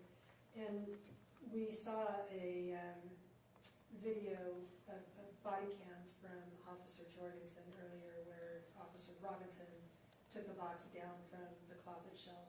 Do you Yes. recall seeing that? Yes. And have you also reviewed that? Yes. Was the box locked when he opened it to look No. into it? Do you recall whether Meggan mentioned to you during the course of this interview the life insurance policy? I had asked her in the first interview if Kacee had had a will or life insurance, and she said she didn't have anything, so she didn't have a will or life insurance. In the second interview, she told us exactly where the paperwork for the life insurance would be, and that it was John Hancock information. All right. Did she give you any information about why she thought the life insurance premium had been paid? Yeah, she told us that Kacee's friend Mike Dolan, who was in Kacee's phone as my love, had paid the policy. Was she specific about that information? Very. Tell us about that. Well, she just said if we looked in Kacee's phone and found his name, we'd be able to find the information. I believe she mentioned there was a text as well. I don't remember the information about the text, but I believe she mentioned a text. Okay. During the course of this interview, did you notify Meggan that Kacee did not in fact have cancer? Yes, we told her that Kacee did not have cancer, that the autopsy showed that she, besides her one kidney, she was perfectly healthy, that she had not broken her femur, as previously reported, that she had had a knee replacement. How did Meggan respond to that? She was shocked. She appeared shocked.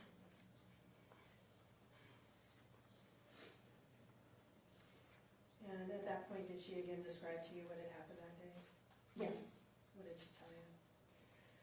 She said that she just recounted the story, that she'd gone in the bathroom, that she had to help her out of the bathroom and back to bed, and that she was loopy, more loopy. Did you have any additional discussion during the course of that interview about the insurance policy? During that interview, I don't recall. Was it mentioned during the course of that interview that it was unlikely there was an insurance policy? Yes. And who said that? Sergeant Hales told her there was a 0 to none chance that Kacee had life insurance. How did Meggan respond? She doubled down on Mike Dolan, saying that he had paid the policy. All right. Did she give you an amount that she believed he had paid for the premium? I think it was $2,000.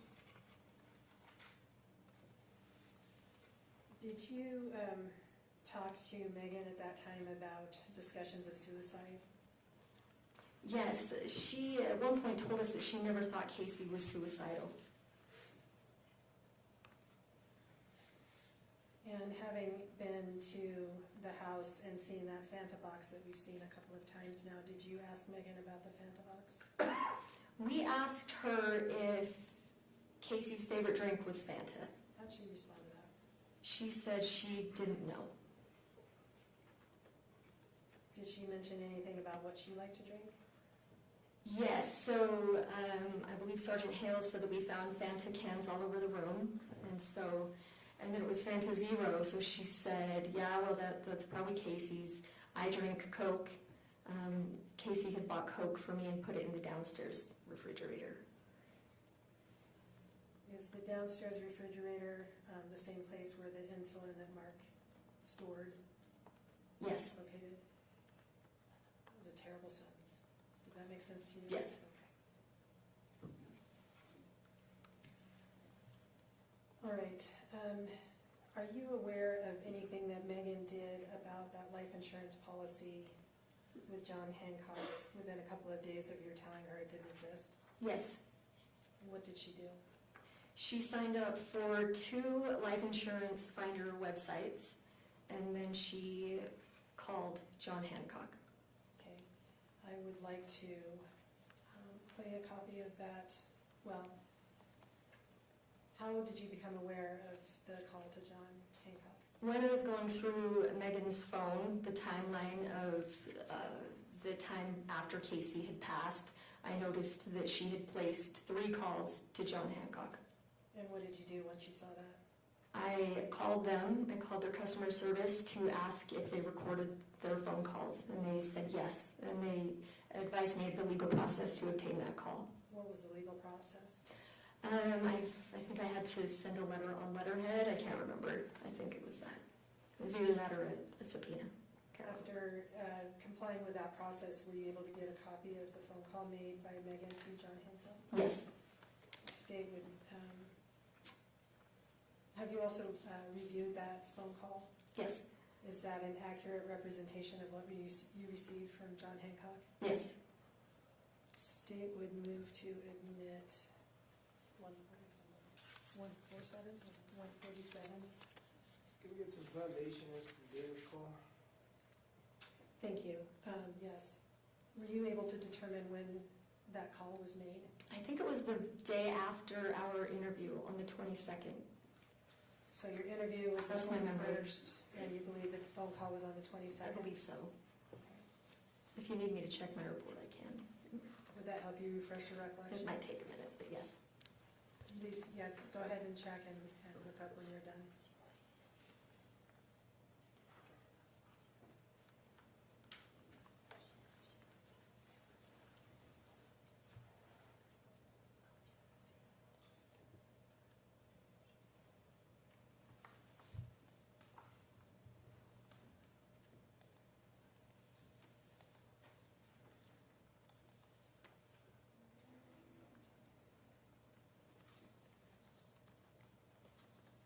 It was Friday the 23rd. Okay, Friday the 23rd was the date of the call Yes, to John Hancock. yes, State moves to admit Exhibit 147. No objection. You, I'll receive Exhibit 147. You gonna publish? I would like to publish that in just a moment. Well, before we do that, I want to ask you, Detective, during the course of this phone call, after you listened to it, was a policy number provided to John Hancock by Meggan Sundwall? yes. When we listen to that phone call, I'd like you to note down the policy number that was given. Do you have a pen or pencil up there with you? Okay. All right, if we could publish that.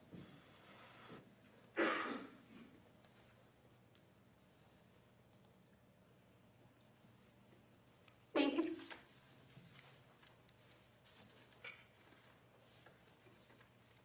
Thank you for calling John Hancock Life Insurance. This is Erica. How can I help? Hi, Erica. My name is Megan, and I got a kind of a weird situation. I have a friend who passed away. She was basically my sister, and said that she had left me life insurance, but her family is not letting me see any of the documents or anything. So I just need to know if it's like actual. I have like a policy number, I have all her information. I have. Yeah. What is her? Yeah. What's the policy number? From what she told me, it was 15808495548. Like a legit policy number. Mm-hmm. Well, it sounds like one at least. Look it up. 1 second. Okay. So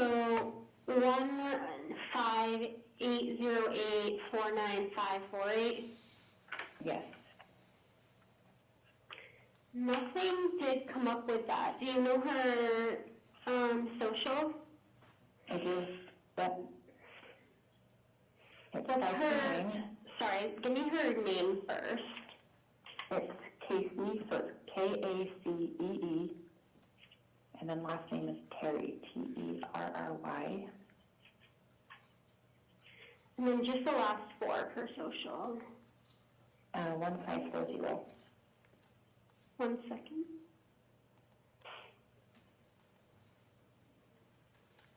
Nothing. Nothing. Okay. Okay, that's all I needed to know. Thank you. Yeah, of course. Take care. Okay, bye. And if we could pull up Exhibit 30, please.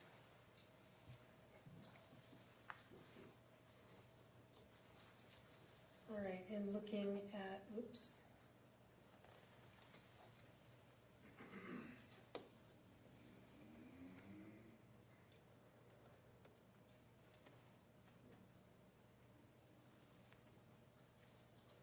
All right, and looking at Exhibit 30, what was the policy number on that? It says, it looks like a 15, that looks like a B, but 808-49548, Okay, which is, the number that she read off.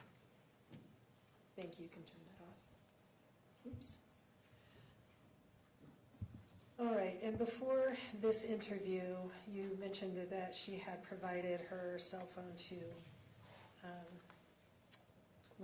directly to Sergeant Hale or Sergeant Seitzinger for examination. Yes. And what, as far as you know, did he do with that? What did he do with the phone? Yeah. He extracted messages between Meggan and Kacee. Did he tell you, or did you see how many texts between them there were? 28,880. What was the earliest? I believe it was December 2019. Do you know why it didn't go any further back than 2019? I think one of them got a new phone. Okay. And did you compare the information on Kacee's phone with the information on Meggan's phone? Yes. What did you learn? Due to the vast amount of text messages between the two of them, Sergeant Hales had pared it down from July 20th to August 12th. In that time frame, there were 283 texts missing from Meggan's phone that were still on Kacee's phone. All right. And that was in a 3-week period, about Yes. July 20 to August 12th. Did you yourself notice anything particular about the messages that were missing from Meggan's phone that were on Kacee's phone? Yes. What did you know? They were mostly about life insurance, suicide, and insulin. After talking to Mrs. Sundwall on the 21st, did you have another interview with her? We did. Why? We wanted to ask her about those missing messages. What was the date of that interview? August 29th Where was it? at Meggan's home in Santaquin. Who was present? Same as the first interview. It was me, Sergeant Hales, Mitch Sundwall, and Meggan Sundwall. Was this interview recorded? Yes, How was it recorded? my handheld recorder. Have you reviewed that interview in its entirety? Yes, Does it accurately reflect the conversation you had with Meggan Sundwall on August 29th? yes, And that is Exhibit 167. State would move to admit at this time but not publish. No objections. Thank you. Thank you. Court receive states 167. How did that interview begin?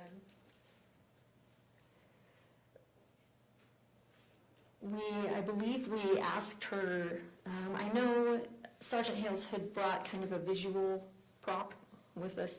He had printed out the text messages for those 3 weeks from Kacee's phone, and he had printed out the text messages from Meggan's phone. And he set them side by side and told her that there were 283 messages missing from her phone. How did she respond to that? She just kind of shrugged it off, I guess. Did she provide any explanation for why they were not there, or why there was a difference between her phone and Casey's phone? Yeah, she said that she always deletes texts when she talks about those things. What did she mean by those things? I believe Sergeant Hales had told her that they were about life insurance, insulin, and suicide. All right. What did you say or ask her about why she hadn't mentioned that to you earlier? We asked her why she hadn't told us she deleted messages, and she said because we didn't ask. Did you talk to her again about a life insurance policy? Yes, we had asked her about it, and she said that she never believed that Kacee had a life insurance policy. So, and then we asked her how much it was worth, and she said like $1 million. What, if anything, did she tell you during the course of that interview about whether Kacee was suicidal? I think that is when she told us she never believed Kacee was suicidal. Did you ask for any additional information about what she did during the entire, almost, 11 hours she was at Kacee's home on August 12th? Yeah, she said she wasn't doing anything.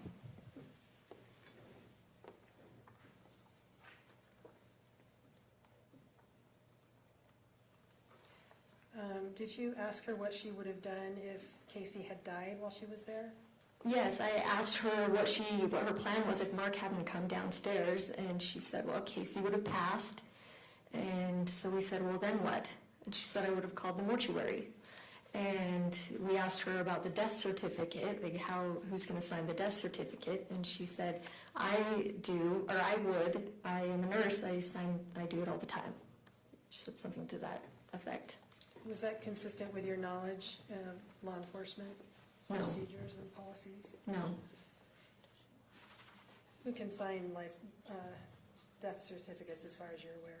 There are a few nurses that can, but mostly it's doctors. There's a list. You have to be on the list. What did she tell you about why she had deleted messages? About why she had deleted them? Yeah, did she give an explanation about why she deleted them? She said that she didn't want to look like what Kylie was accusing her of. And what was she believing Kylie was accusing her of? Murdering her sister.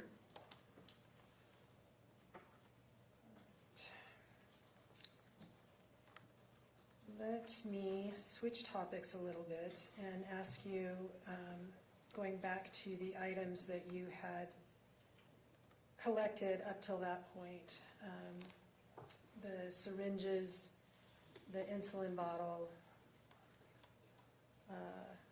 in particular, what did you do with them after you logged them into your evidence? So we took, Sergeant Hales and I drove to the crime lab to take the 2 syringes that we had, the one from the Fanta box and the one from Kacee's room that was found by the paramedics. We took those syringes along with the other items that, were found in the Fanta box to the crime lab to test for fingerprints. And when you say the other items that were found in the Fanta box, are you talking The about insulin, the box, and the instructions that came with the box, and the orange cap. Where's the crime lab? It's in Salt Lake. What were you looking for in particular from the crime lab? At that point, fingerprints. And was that done with those, were those items, you mentioned the 2 syringes, one from the Fanta box, one from the bedroom, and the insulin bottle. Were those analyzed at the crime lab as far as you know for fingerprints? Item 2, which was the syringe that was found by the paramedics, we took that back with us. The fingerprint analyst told us that the chances of finding fingerprints on that syringe were slim to none. And so we took that one back and put it back into evidence and left item 20, which had the Fanta box items. All right, so the Fanta box, item 20, included the insulin bottle and the syringe that was found with it? Correct. You left both of those items with... And the box and the instructions. The insulin box? Yes. All right, you left all those items with the crime lab? Yes. Did you receive a report back about what they found? Yes. There were no fingerprints found. Okay, what else did you do after that with those items? We had both of those items analyzed for touch DNA. How does that come about? How do you do that? How do you test for touch DNA? No. How do you submit items to the crime lab for? Usually you just give them to the evidence tech. It works in your office and they take them up. And Do you have to be specific about what it is you're looking for and where? yes. What did you tell them? I don't know about that. I don't know. I mean, you just say, will you test these for touch DNA? And they say, okay. All right. As far as you know, those items were delivered back to the crime lab, or did they retain them after the fingerprinting? I believe they retained the item 20 and we took sent item 2 back up. All right. Did you receive a report about about the DNA testing? Yes. And what was the upshot of those tests? I can look on, I have a chart. I don't remember. I know that the 2 syringes had Kacey's DNA on them and 2 other profiles, but it was undetermined who those other 2 were. All right. And what about the insulin bottle? The insulin bottle had, I think the orange cap had DNA. I'd have to look. I don't remember. Would that help you refresh your recollection as to that conclusion? Yeah. Can you look at that and look up when you have reviewed it?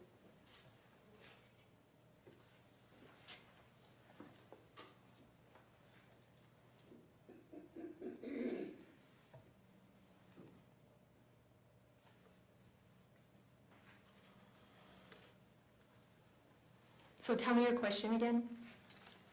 What was the DNA, what did the DNA report indicate about DNA on the insulin bottle?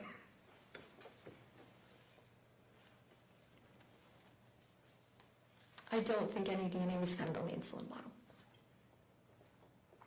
The reports are hard to read, I apologize. But my recollection is that there was no DNA found on the insulin bottle. All right. We are going to turn now to the text messages that you located on Meggan's and on Kacey's cell phones. You mentioned that Sergeant Seitzinger had located 28,880 texts between the 2 of them in that 5-year period? Yes. Roughly? Did you read all of them? Most. I would say I read most. Okay. Did you note as you were reading them the content of them? Yes, I did. So I searched through, you're able to search with keywords. Like if I looked up Kacee, then it would show me all the texts that referred to Kacee. So if I found a text that seemed like it was either going to refer to suicide or foul play, I would look on either side of the text for context.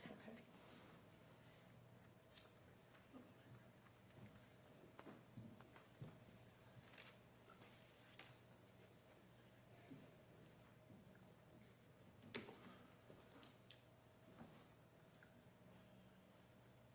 All right. What was, I think you already mentioned it, what was the earliest text that you recall taking note of? It was like when were the first texts sent? In December of 2019, I think. All right. Do you recall a text on December 21st of 2019? Let me just show you. Okay. Can you show Detective Farney Exhibit 42, please?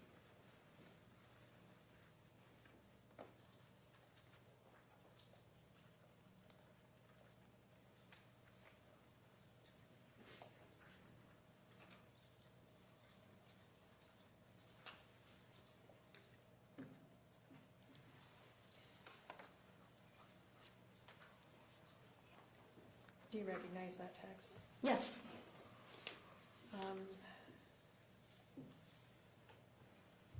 Let me see if I can do this. When you received the report from Sergeant or Special Agent Seitzinger, what was the format of that report with the 28,000 plus messages? So he gave me a thumb drive after we served the warrant for for Meggan's full phone. I received a thumb drive with her phone and a thumb drive with Meggan's phone, or Casey's phone. And I actually had to get a new computer because the vast amount of information, the computer I had would not open the file, would not open the thumb drive. So when you open it, it gives you, there's different tabs across the top and different things that you can click on along the side. And so mostly I worked within timeline, or I believe in the timeline is where you find the text messages. It's been a minute. I apologize. And were those texts that you received from Sergeant Seitzinger altered in any way after you received them? No. There are text strings, is that accurate to say? Yes. So conversations between the two of them that go on for many texts? Or Oh, yes. Sometimes several, Yes. sometimes hundreds? Hundreds. All right. And in your review of them, did you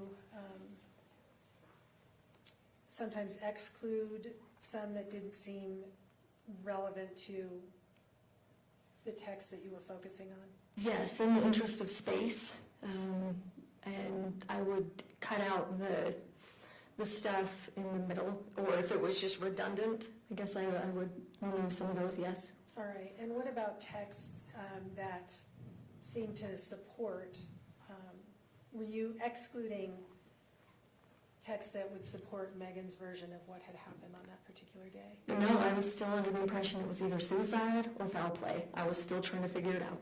Okay. And when you selected or went through and found relevant, or things that you found to be relevant to the investigation of the case, did you flag every single one that you found? Every single one? No, probably not. Were the ones that you did identify representative of what you saw? Yes. Okay. And you have reviewed as much as you could of the texts that were provided to you by Sergeant Seitzinger, correct? Yes. All right. And have you seen this format that you're looking at today? Yes. All right. Is this format accurate as far as what you saw from the Celebrate extraction done by Sergeant Seitzinger? Yes.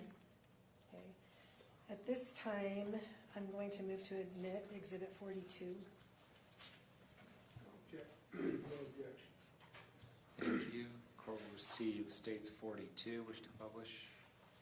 Yes, Your Honor, thank you. And if you want to just read it to us, Detective, sorry. It's okay. Casey is the green bubble, and she says, "Reassure me I'm not dying." Meggan is the blue bubble. She says, "Unfortunately, I don't know if you are dying or not. I'm sorry. You need to be prepared no matter what happens." And the date of that was?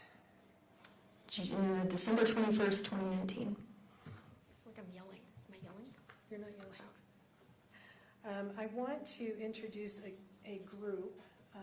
We're not going to publish or talk about all of them, but it exhibits 43 through 53. The state would move to admit. Did you say 43 through 53? Yes.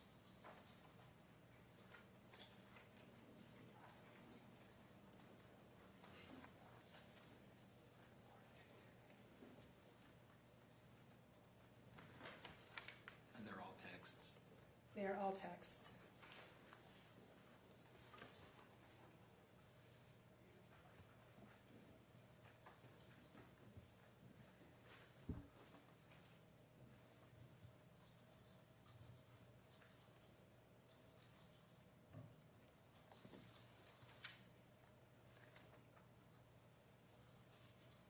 Subject to the prior correction. Thank you. Court will receive state's exhibits 43 through 53. So those will be available to the jury, but I just want to talk about a few of them. If we could look at Exhibit 44.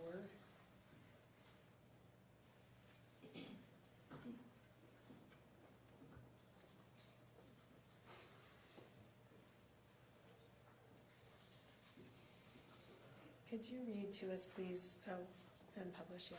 Could you read to us, please, the first couple of texts on that, well, the text on that page?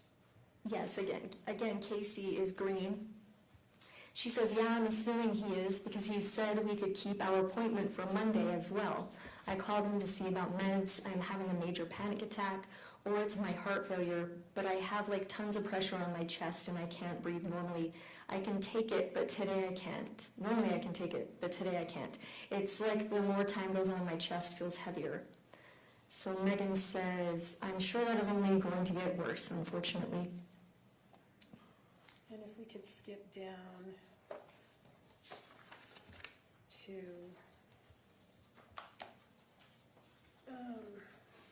keep going.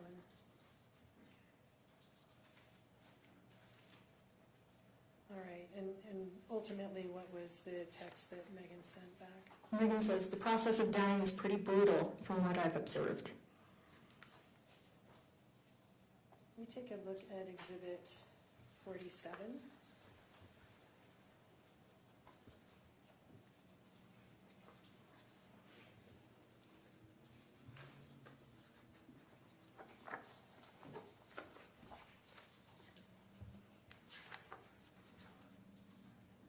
And would you read these to us, please?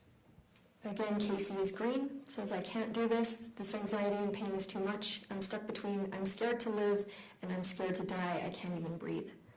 And Meggan responds, Kacee girl, what choice do you have? You have to keep going. And to scroll up, please.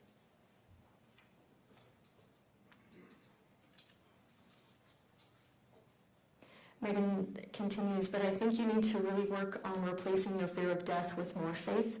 And Kacee says, I agree. I'm more afraid of death by taking my own life. It's so hard sitting here waiting for it to happen. And Meggan says, you aren't going to take your own life. Exhibit 48.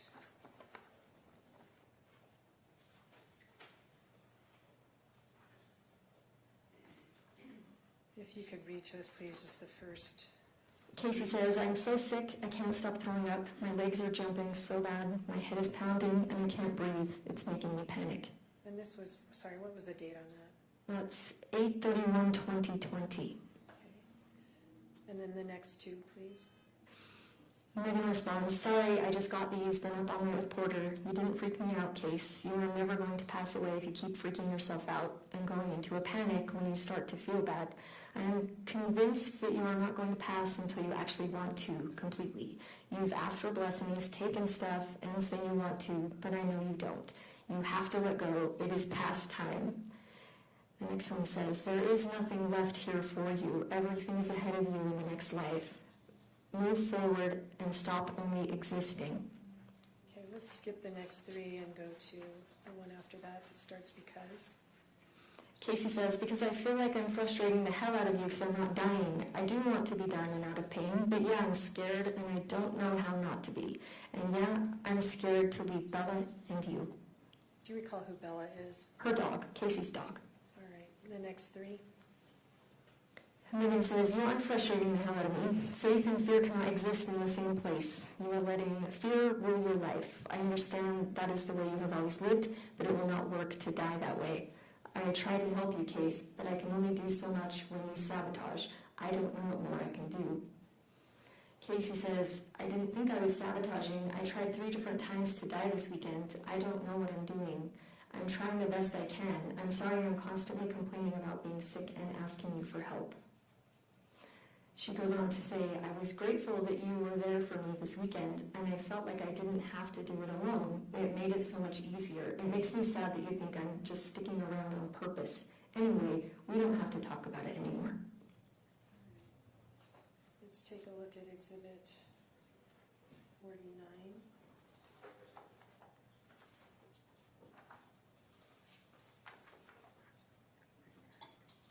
What's the date on this one? This is September 10th, 2020.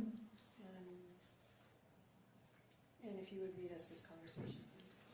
This is Megan. She says, all I know, Kacee, is if I was in your shoes, if I had been told that I had done everything I told Heavenly Father I would do, that I would go home and leave all the pain, heartache, and worry of this world behind, I would have been long gone by now. Then she says, I think you are crazy to want to stay here for a dog and a mess of a best friend when you have so much more on the other side. And number 50.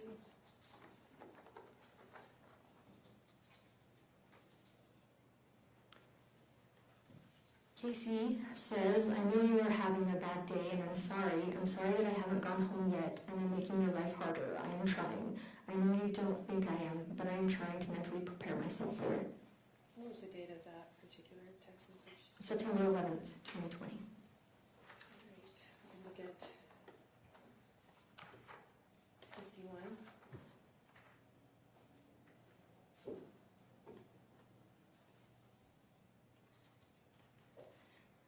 Megan says to Kacee, what? Kacee, we're not kicking you out. I was just asking if you had made any decisions about what you're going to do, live or die.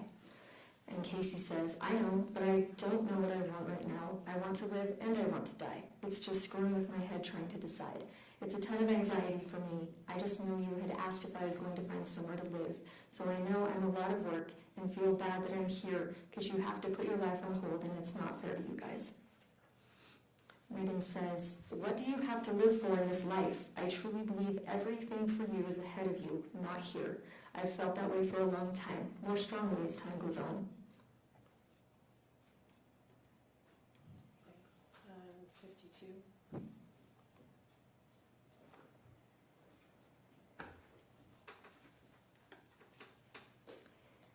Megan tells Kacee, Case, I will come over and help you do them. She then says, I'm happy to come over and help you if you are really ready to be done. And that's June 11th, 2021. 53.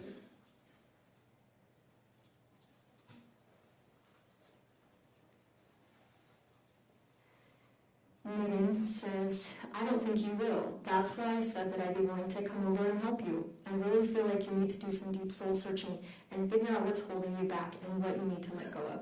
When you are actually ready, you let me know and I'll be there to help you. You won't be able to do it alone. All right, state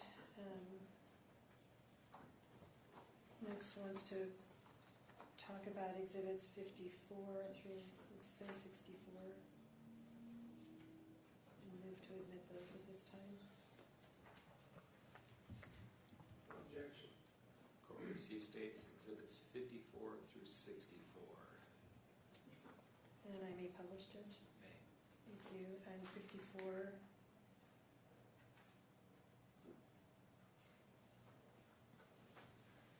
Okay, let's skip these first two and go to the third one.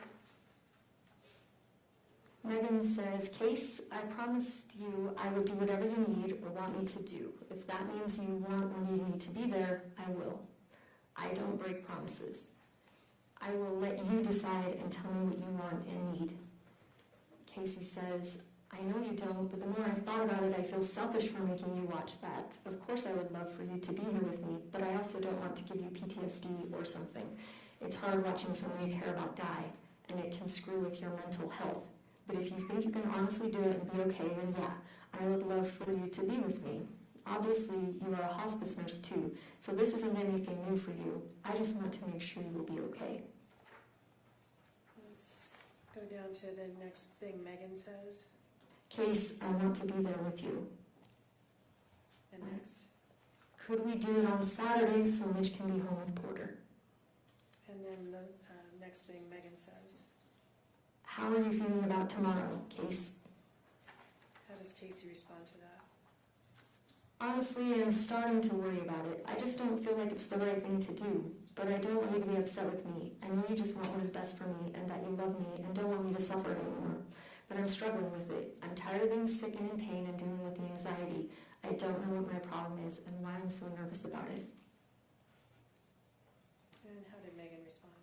I'm not going to be upset with you, Case. It's your call, not mine. What did Kacee say? I wish I could just find a medication that would make me fall asleep and not wake up. But my biggest fear is like suffering and not being able to breathe and just being in a total panic. And I know that sounds silly, but like when they put a dog to sleep, it's not like they suffer and gasp for air and it takes a while for them to pass. That's why I wish they could just give me that damn medicine they give to people to let them die. Because I heard they don't suffer, they don't struggle to breathe. They just fall asleep and their heart stops and they die. Okay, let's take a look at Exhibit 55.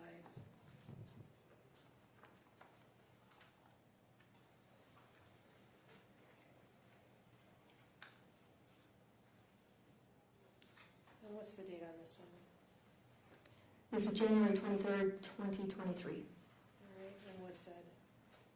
This is from Meggan. It says, truthfully, I really, really want to be there with you when you pass. I know that isn't very realistic, but that is what I wish could happen. All right, and 56.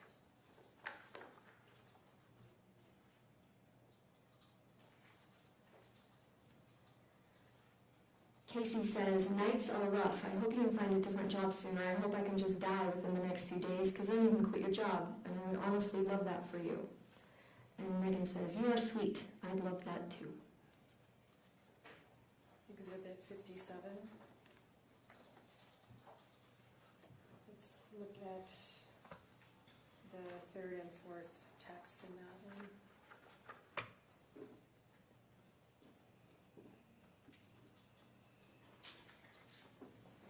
From Meggan, I assume you got your meds and went to bed. I hope you can get some peaceful rest. I'm at work tonight if you need me. Kacee says, sorry, I didn't see your text. I haven't had them yet. I was waiting on Master, hoping he would let my nurse go home. But he's not going to call, so I guess I'll take my meds and go to bed. And then down to Megan's next response. Meggan says, I'd sneak to the bathroom and take extra if you can. Does Kacee respond to that? I will. And what does she tell her next? She says, I took more meds and did a full bottle of long-acting. Here's my vitals from tonight. BP 30/0, HR 17, O2 21, temp 87, blood sugar 43. I've never seen a temperature that low. Nurse says it happens near end of life. Last night I had a fever, so I'm not sure how it dropped that low. According to the nurse, that's a sign it's getting close. Anyway, just wanted to give you an update. I'm going to bed. Love ya. Let me just stop you for a minute. In the course of your investigation, did you learn whether there was a hospice nurse present? No, it's not.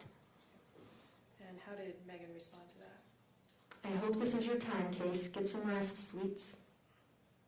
And what else? Case, when you need to go with whoever it is that comes to get you, do not look back, do not hesitate, you go. You probably don't remember what you were like after the blessing you got when you first moved in with us, but I do. I believe someone came to take you home, but you wouldn't let go of here. That is why in all of your blessings, you have been told that when you are ready to leave me and Bella and everyone here behind, you can go home. Go, Kacee, don't look back, go. This is your time, Kacee girl. Go home, run home. All right, let's move on to Exhibit 58.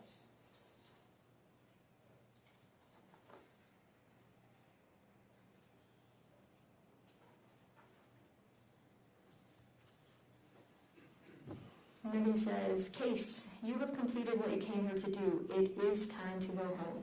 You know that if you listen to your heart and soul. Kacee says, I know, but there are times I feel so close and then it doesn't happen and I get frustrated. I'm doing everything I can to go home, and honestly, I think taking all these meds are helping and speeding up the process. I just wish it would happen faster. I know, sweets, and I'm sorry. And Kacee says, thanks. Meggan says, tomorrow is Easter. Wouldn't that be a beautiful day to pass away on? And Kacee says, it sure would be. And Meggan says, should we pray for that? Kacee says, that would be great. Thank you.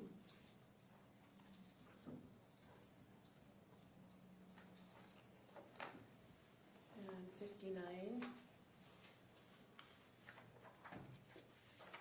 And sorry, let's skip skip over to 60.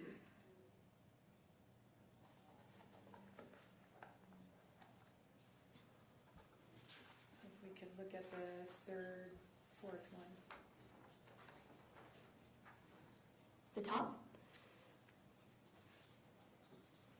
Starting with, I think. Meggan says, I think you'd need at least 100 units. It all depends upon how your body metabolizes medications, which I think is super slow. He said it's crazy because if you wrap someone up and keep them warm, the body just continues to metabolize the insulin, and an autopsy doesn't even detect an overdose of insulin. It's super crazy. What was the date of that one? That was September 2nd, 2020. All right. And going down a little bit, all right, to the one that starts, I can see. Meggan says, I can see if maybe we have samples of insulin here.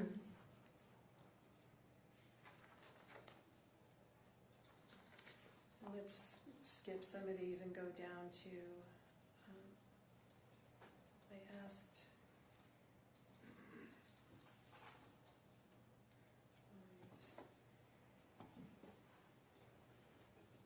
and what does Kacee say at that point?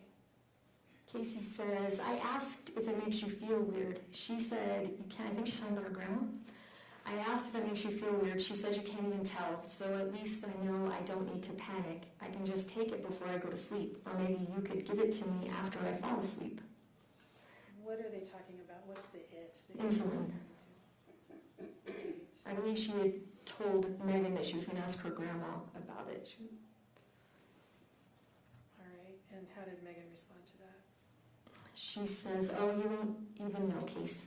Please don't make me give it to you, though. Okay, I won't. I feel bad even writing that. All right, let's take a look at Exhibit 61.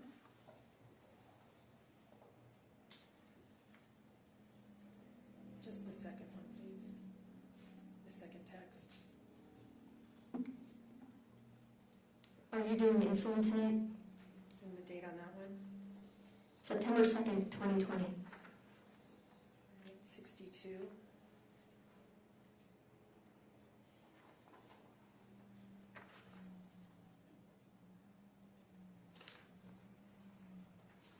Meggan says, you didn't use the insulin last night. Are you planning on it? September 3rd, 2020. Okay, so thank you. Kacee says, I'm planning on it. I just wasn't ready to use it last night. I took too long with Michelle showing up. You had gone to bed, and I wanted to see and talk to you for a bit before. I know that's probably annoying to you. I want to be out of pain, but yes, I'm still sad about leaving. You are probably thinking, how many goodbyes do you need? I'm just broken. I have attachment issues. I'm scared, and I'm going to miss the heck out of you. I just need to do it and get it over with so everyone can get back to living their life and not have to worry about me. Meggan says, you are never going to be free from sadness about dying, Kacee. It's normal to feel sad, but I already told you I'm not going to say goodbye. That's a permanent thing, and it's not. You don't have to use the insulin. I'm just going to take it back to my work if you don't. No big deal. All right, and 63.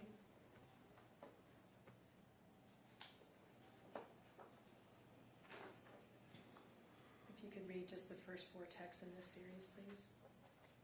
Meggan says, are you planning on using that insulin, or do you want me to take it back? I didn't see it in the fridge.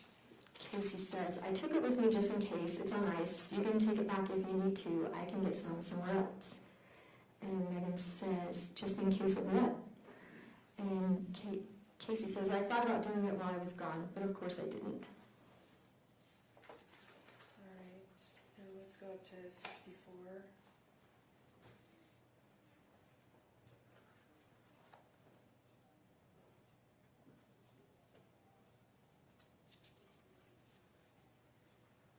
Kacee says, I thought I wanted to go and spend time with my family. My stupid anxiety just runs my life, and I don't know how to change that. I'm sure it drives you crazy, because you are the one person that takes it all away. I don't even know why I have anxiety most days. When I'm with you, I feel like I'm okay, like I'm home and safe. I don't know where all this trauma comes from, but it's a really crappy way to live. I'm not worried about what happens after. I'm honestly afraid of dying. What's it going to feel like? I know it's probably so stupid to you. I feel like a little kid that is constantly scared, and I hate it. Meggan says, it's not stupid to me, none of it. We were in pain all the time, Case. Dying couldn't be more painful than that. And that is the purpose of just taking the insulin, so you just go to sleep. And the next group is, we'll say 65 to 74. Exhibit 65 to 74. Mr. Williams?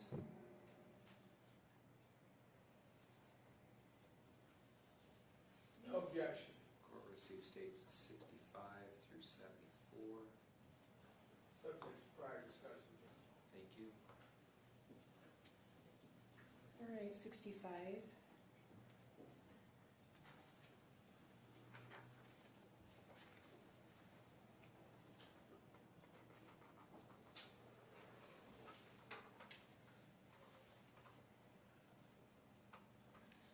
Meggan says, do you want me to take that insulin back so it's not an option for you?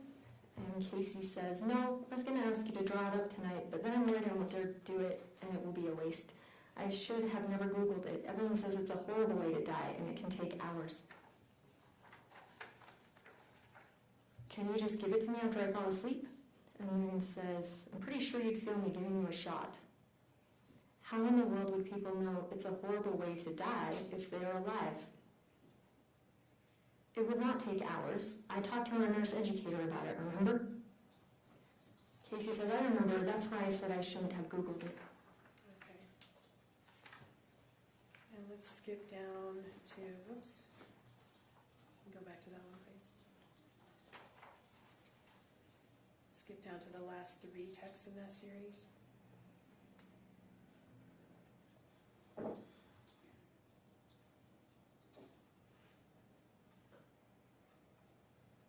Starting with I agree. Kacee says, I agree. I'm sorry. I just have had a fear of dying that way. But you're right. It doesn't matter. Meggan says, a fear of dying what way? And Kacee says, out of it. Feeling funny and like I can't breathe. If I could just take it and fall asleep, great. But I need something to get me to sleep or I will freak out. You see me on the gummies and I wasn't even close to dying, but I thought I was. Okay, 66.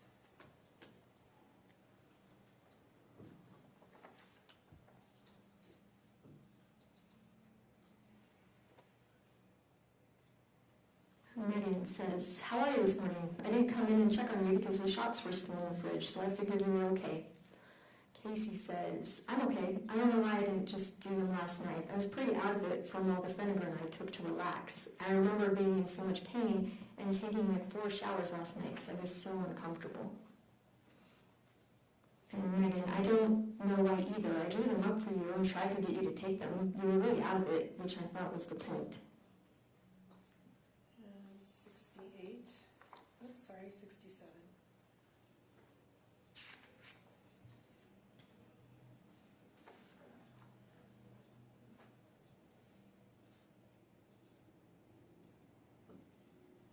Meggan says, are you planning on trying the insulin again? Yeah, I hope it works.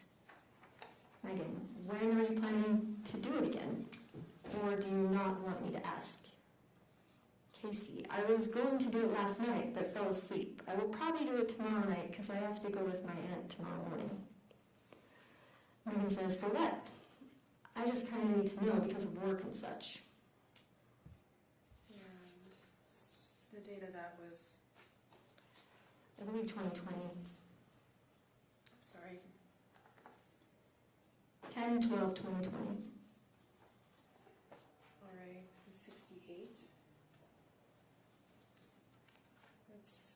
Let's just read the 3rd and 4th one in the series. Meggan, you want me to bring you home another bottle of insulin? You could try the whole thing. I don't know. Kacee, yeah, hopefully it will work. I totally thought the second dose would have worked because it was such a huge amount. I don't remember much. I was just bugged that I was still here.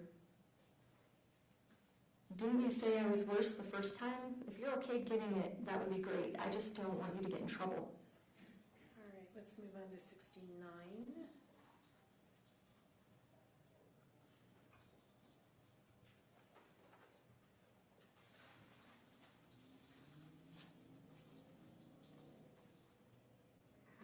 Meggan, I think there's one more box of insulin in the fridge. Want me to bring it to you? You could try giving it normal, which might be the difference. Kacee says, yeah, thanks.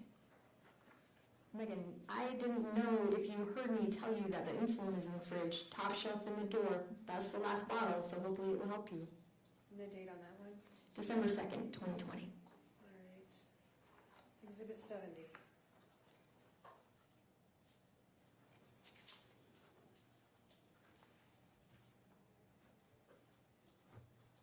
Meggan says, are you nervous to do it yourself? Kacee, no, just not sure what I'm doing. Meggan says, no, want to know what I do? And Kacee says, yes. Meggan says, if I wanted to make sure it did what it was supposed to do, I'd draw them all up, everything you've got, and give it all at once through report. Kacee says, even the sedation? And Meggan says, I don't think even you could survive that. She goes on to say, do you want me to come over and do it? And let's go on to 72.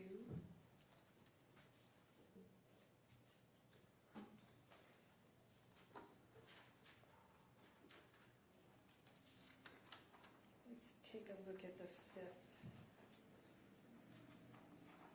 text. Meggan says, how many did you do before? Kacee says, I think I only did 1.5 because I didn't want my grandma to know, but I just ordered her more insulin last week, so she has like 9 or 10 bottles in the fridge. So she won't even notice. I just want to make sure it works since I'm doing it alone. Meggan says, I'd do at least 2 bottles then, maybe 3. Kacee says, okay, should I just do shots or put it through my port? And Meggan says, what did you do last time? I'd do both. Okay, let's skip the next 2 and go down to the one after that. Meggan says, will you keep me updated? When are you going to do it? And Kacee says, yes, I will. I'm thinking probably around 3. Why around 3? And then Kacee says, because I'm going to take Bella outside to play for a bit. My nurse usually comes over around 9:30 to 11. I feel like that's plenty of time. Meggan says, that makes sense. Little Bella girl. And Kacee says, I laid down for a minute after I took Bella outside to play and accidentally fell asleep. I just woke up. I'm going to take that now. Let's skip the next 2 and go down to should I?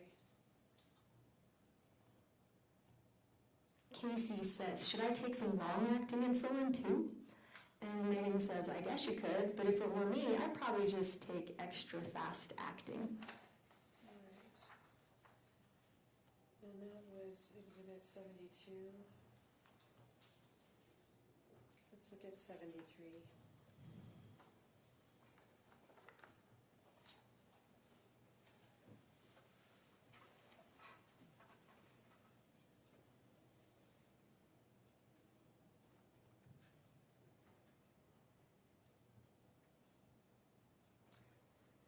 Meggan, good morning, Kacee girl. Been thinking about you all night. How are you? Kacee says, I don't know what I'm doing wrong, but this isn't working. I feel really sick and out of it, and my blood sugar is 29 right now. Also, I hope this makes sense because I have to use speech text because I can't even see what I'm doing. Meggan says, just keep going. Take some more short-acting and long-acting. 29 is really low, so just keep going. And 74.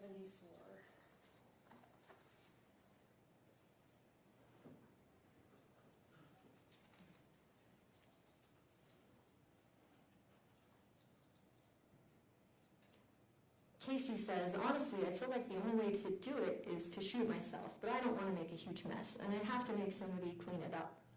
Meggan says, do you have access to a gun, Case?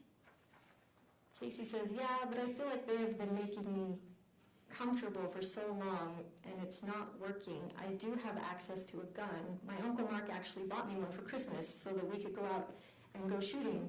So I could use that. I just don't know where I would go and do it because I don't want to do it inside of my grandparents' house.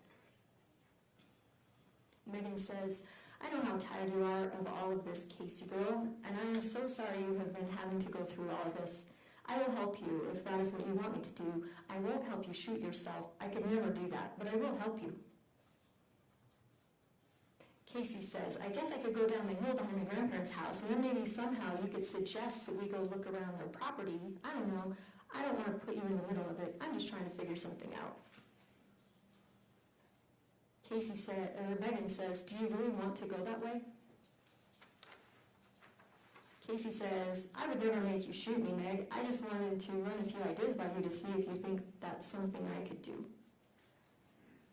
Well, to be honest, no, not really, but obviously nothing else is working. My life insurance does cover suicide because when I signed up for it, it said I had to go at least 2 years without doing that, but it would be covered after that. Or can you think of any medications that would maybe do it? Meggan says, I think we could figure out another way. I've still got all those bottles of Benadryl. If you can get some insulin, then you can take all the pills and then I can give you insulin over and over until it works. Kacee says, I do have plenty of insulin. Meggan says, I think the insulin didn't work because your body recovered itself because it didn't continue to get more insulin. Kacee says, I think so too, and maybe we should do 3 or 4 bottles worth at one time. Meggan says, but with that with the Benadryl should do it. If that's what you really want to do, I will come and help you. Thank you, Kacee. Thank you. I would appreciate that. We're going to have to wait a few days, though, because my grandma's sister and her husband and kids are here for a few more days. They live in Hawaii, but they're in town for a funeral right now, so they've been staying with us. Meggan, you tell me when, and I will come. Meggan then says, there's never going to be a good time, Case. Let me just ask you, in that particular series,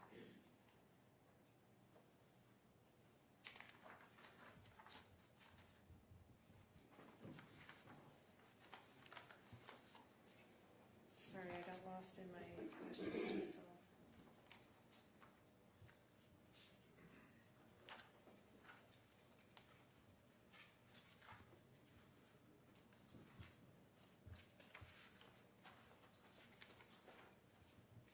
Skip that. I think I was thinking of something else.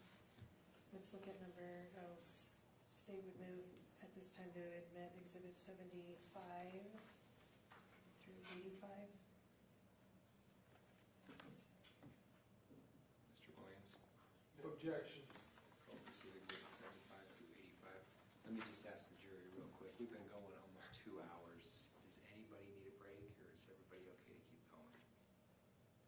Anybody need a break? You can raise your hand. All right, let's keep going. Thank you. Let's go to Exhibit 77, please.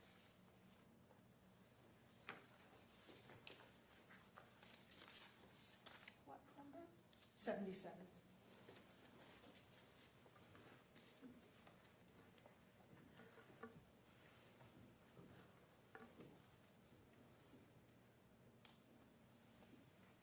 Meggan says, I really think we should try the insulin with your vital signs still being so low. What are your thoughts? Kacee says, yeah, I think Becky was trying to tell me that, but I couldn't stay awake or focus on what the hell she was saying. Let me stop you for just a second. Who is Becky? Becky is one of the fake hospice nurses. All right, that Kacee made up and was telling Meggan about? Yes. All right, and after that, what happened? Meggan says, ha ha ha, I can understand that. Kacee says, yeah, I just hope it will help. But where my body doesn't absorb medication good, I feel like we've tried it so many times and it doesn't work. So I don't know if we should wait and do it after that surgery or just do it. I just hate to waste $900 if it doesn't work. Let me stop you again. What have you read text referring to a surgery before this mention? Yes, so one of the narratives between Kacee and Meggan was that Kacee couldn't absorb medications like the average person, and that Dr. Mastower was trying to schedule a surgery that would help Kacee absorb and metabolize medications normally so that she could pass away. Okay. All right, go ahead and continue with the text messages.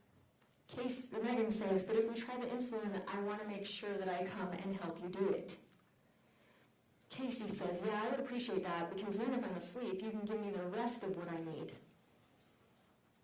Meggan says, That's okay, we can move from there on to number 79, please.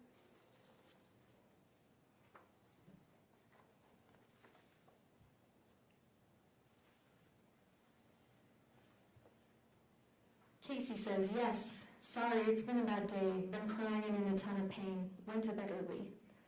Meggan says, I'm really worried about you, Case. And then she says, do you want to try the insulin? What was the date of that text exchange? This is July 26th, 2024. And are you aware of when Kacee had had her knee replacement surgery? July 23rd. All right, so this was just 3 days after that? Yes. Okay. Exhibit 80, please.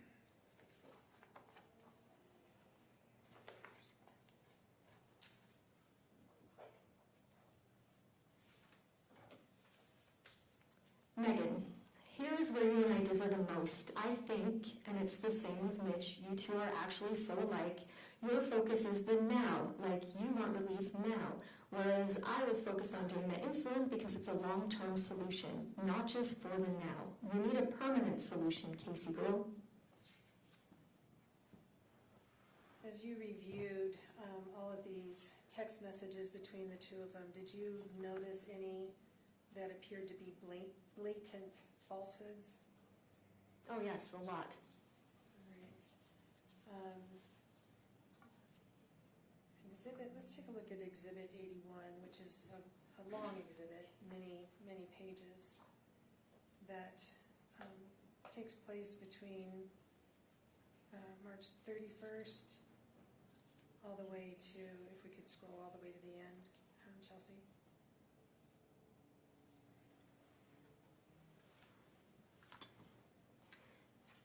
July 18th, 2024. So this one, it looks like she's talking as Kelly. Kacee is being Kelly. So there were probably 5 or 6 hospice nurses that Kacee would pretend to be.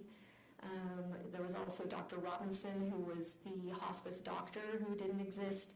And every now and then they would converse with Dr. Masteller, who you obviously know is real. And during the course of these conversations from that span of time, is this where a lot of those vital signs that were part of Exhibit 11 that we saw earlier? Yes, I believe they started a few months prior, but this hospice thing started in April, and that's when they really picked up with the vitals. Okay, there were pages and pages of fake vitals that we talked about with Dr. Masteller, you recall that? Yes. And that all came, that came from this exhibit in addition to some of the others over the course of time between these two? Yes, from the text messages, yes. All right.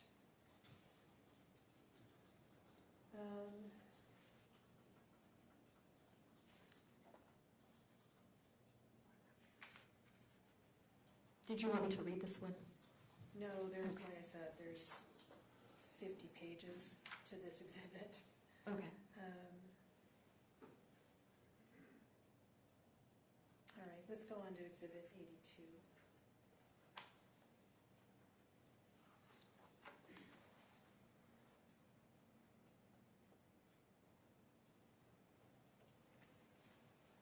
Kacee says, but I'm getting 9 bottles, so that should do it, I'm hoping. All right, let me ask you a question about the bottles of insulin. You saw earlier the text from Meggan that 100 milliliters should do it. Yeah. Did you see that? Yes. How many milliliters are in a bottle?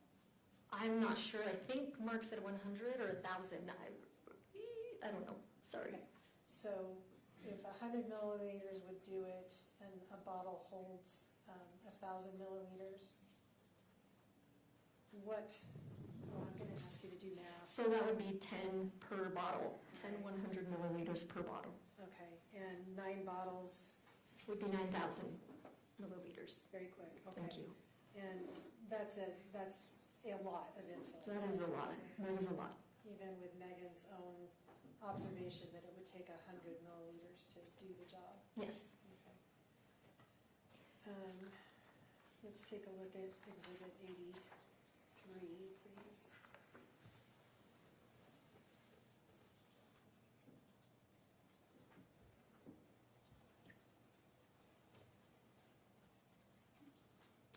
Kacee, it would appear she's in the role of a hospice nurse. It says, I have no idea how someone's heart rate can be that low and it doesn't just stop. She says again, honestly, when we first started, noticing her heart rate and her vitals were so low, we brought in so many different machines and checked her vitals and used a couple different nurses, blood pressure cuffs and things, because we're trying to figure out how somebody can be alive with vitals this low. The doctor is even confused. Meggan says, it's a total mystery. Exhibit 84.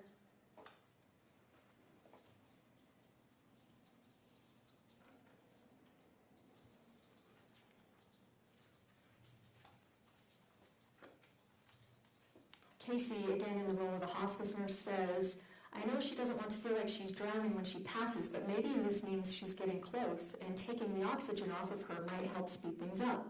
I'm trying to figure out the best thing to do. Yeah, he's a good doctor. She just responds to medications differently, so it's hard to know what to use because we don't know what's going to happen. Meggan says, she does. She's always been hard to treat because she reacts so differently. Kacee says, yeah, I've never seen someone like this. Poor kid. Obviously, she's not a kid, but she is still so young. It breaks my heart that she's going through all of this. Meggan says, she is so young still. Kacee, as a nurse, says, and it's her birthday in 12 days, and who knows if she'll be here for one last birthday. If she is, she probably won't even be awake or feel well enough to even enjoy it. Just breaks my heart that she's so young and is so sick and hasn't been able to pass away yet, so she can be free from all this pain and suffering. Meggan says, I am praying she'll pass before her birthday. And the nurse says, me too, we don't have much time left on sedation. Is what that's supposed to say, I assume. I need to go through all of the hours she has used and how many she has left, because they only approved 30 days. But when we took her off of sedation, there were still times we stayed for 4 or 5 hours giving her meds to make sure she was comfortable. So I will figure all that out while I'm here with her, because I need to know the date, just in case we have to reapply through her insurance company again, to see if they will approve us to stay with her longer or what is going to happen. But I want to make sure we get the paperwork in at least 10 days before, even if she still happens to pass away before, knowing if we need it. And at least that will give them time to decide if they will approve it, and then we don't have to wait like we did last time. The insurance company drives me crazy. They want so much paperwork all the time, and they take forever to make a decision because they don't want to pay for it. Well, guess what? If people pay for insurance, they should get the care they need. Drives me crazy. I hate dealing with insurance companies. And this group of text messages, you understand to be on Kacee's phone pretending to be other people. Yes. Texting Meggan. Yes. Switch notebooks.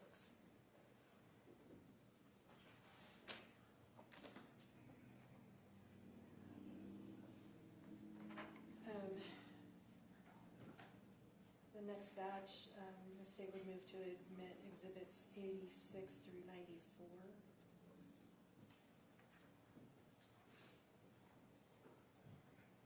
Scott? No change. Thank you. Court will receive states 86 through 94. I'm going to skip up to exhibit 89.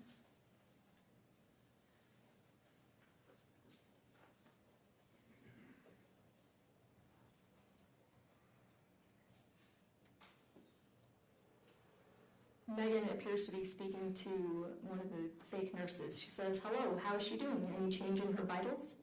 And just to be clear, this text messages going from Meggan to Yes, Kacey's this is phone. Meggan to Kacey's phone. And the date? July 10th, 2024. All right. And next? The fake nurse says a little, but not much.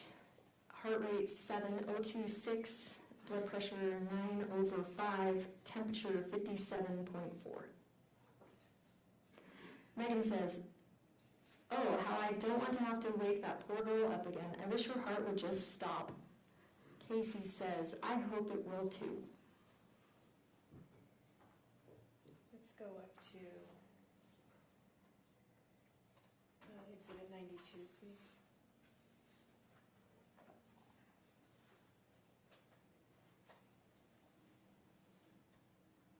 And the date on this one is what? This is July 28th, 2024. Okay. And she says, are you okay, Case?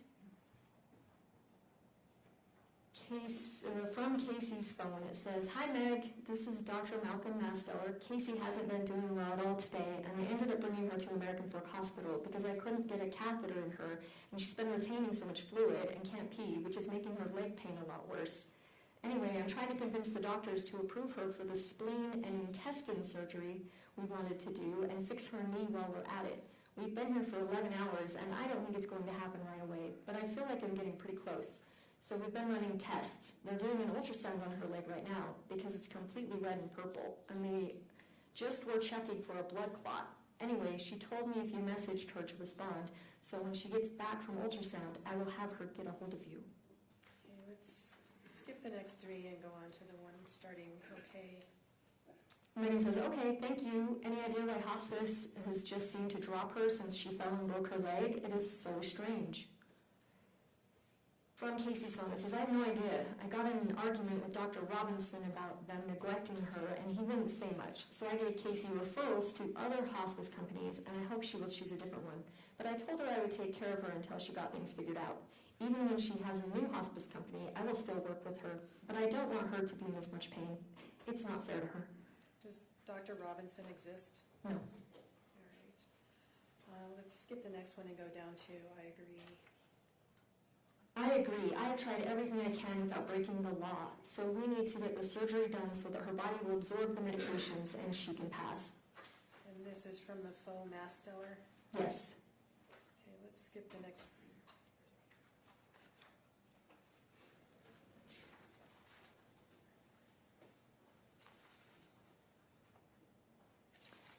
And I'm down all the way to do you think?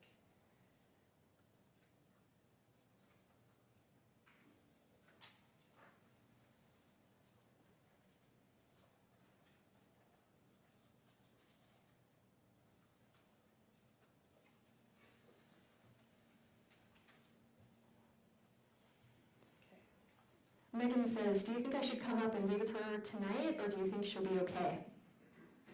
From Kacey's phone. My only concern is wondering how long she has to recover from spleen surgery and intestine surgery, so I wanted her to be comfortable if that was going to take a while before we could give her the medications. But I will do some research and we can talk about options tomorrow. Honestly, I don't think you need to come and be with her. I think she'll be just fine. She literally falls asleep before I finish giving her the medication. But I put your number in my phone and I will follow up with you tomorrow. All right. And let's go on to exhibit 93.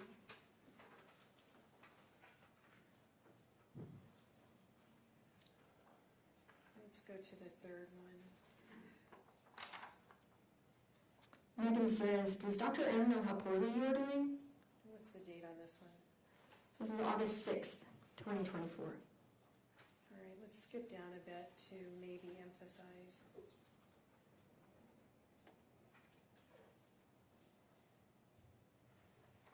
Meggan says, maybe emphasize you are getting way worse. I'm sure you probably have already. I will come up and help you with insulin anytime you want me to, Case.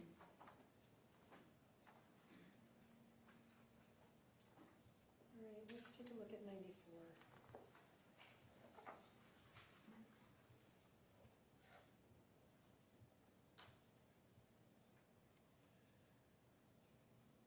Meggan, last night you asked me to think about what I thought you should do. Do you remember that?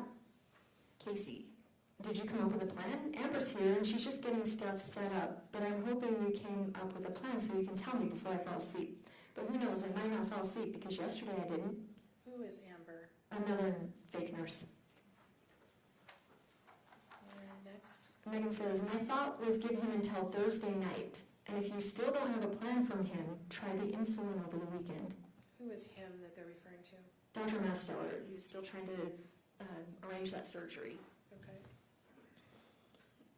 Kacee says, that works for me. All right. Let's talk about another category of messages. And these are ones in which Meggan is offering to help Kacee. In dying, as you read through them, what seemed to you to be the trend when Kacee asked for or Meggan offered help?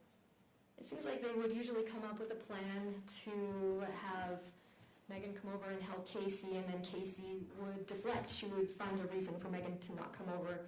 That was what it appeared to be when she invented the doctors and the nurses. It was just kind of a big ploy to keep Meggan out. And we've seen a little bit of that already in some of these exhibits that we just read, for example, where so-called Dr. Masteller said, don't come and see her today. Yes. All right. State moves to admit exhibits 95 through 112. No objection. Thank you. Court received states 95 through 112. Thank you. What is happening on exhibit 95? Can you read that one to us? And we're going back to 2020 again on this, correct? Yeah, it looks like June of 2020. This is Kacee, and I'm so sick of being sick and feeling like this. I can't stop shaking and throwing up. I hate it. I don't know how to let go. Seriously, tell me what I need to do, please. And Meggan says, I don't know exactly, Case, but I'm sure my dad would be happy to come over and give you another blessing if you'd like. Even a blessing of release. And Kacee says, I don't want to ruin your plans for this weekend. And Meggan says, oh my gosh, are you even kidding me, Case? Stop that. Going to the cabin is just going to be a whole lot of work for me. Our weekend plans are certainly not important in relation to your suffering. Okay. Let's take a look at 99.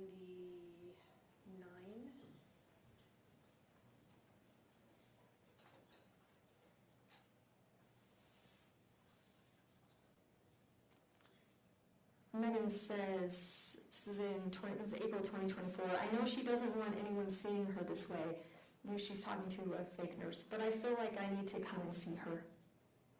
And the fake nurse says, I think I would wait a little while and let her sleep, and then when we do shift change, we can talk to her and have her get a hold of you and see if that would be okay. Would that be okay with you?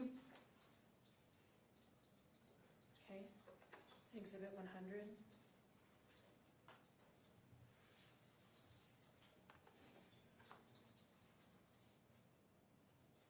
Meggan says, well, this would have been a good day for me to come up and help you with the insulin. It's April 15th, 2024.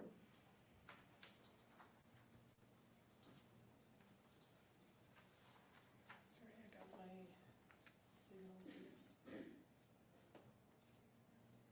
I want to go back to 96.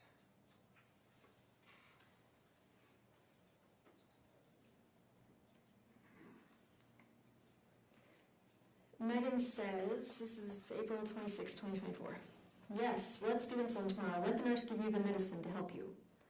And Kacee says, you're totally okay with that? I just don't want to ruin any plans. If you have any tomorrow, I know I think way too much into it, but I care about you too. I just want to do what works best for you.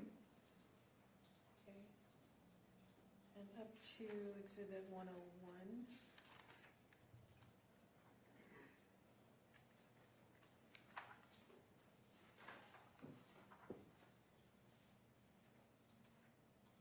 Meggan says, maybe it's time to go and get the insulin. This is in May of 2024. And then she says, do you think you can get it?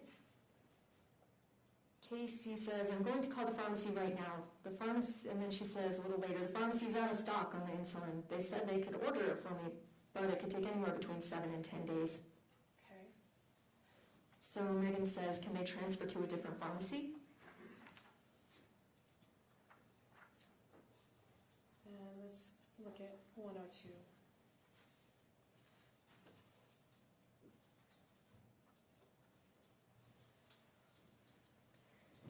Meggan, this is July 26, 2024. She says, do you want to try the insulin?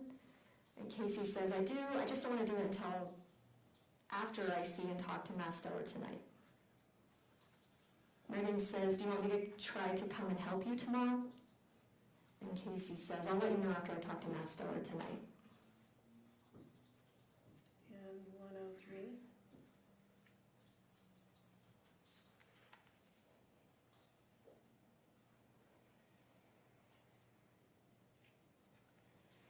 Meggan says, okay, no pressure, just here if you need me. And Kacee says, I appreciate that. I honestly just don't know if it will work. Hell, even an epidural wouldn't numb me. And Meggan says, we are trying to numb you, Case. We are trying to help you pass. And that's on July 26, 2024. Yes. Let's take a look at Exhibit 104.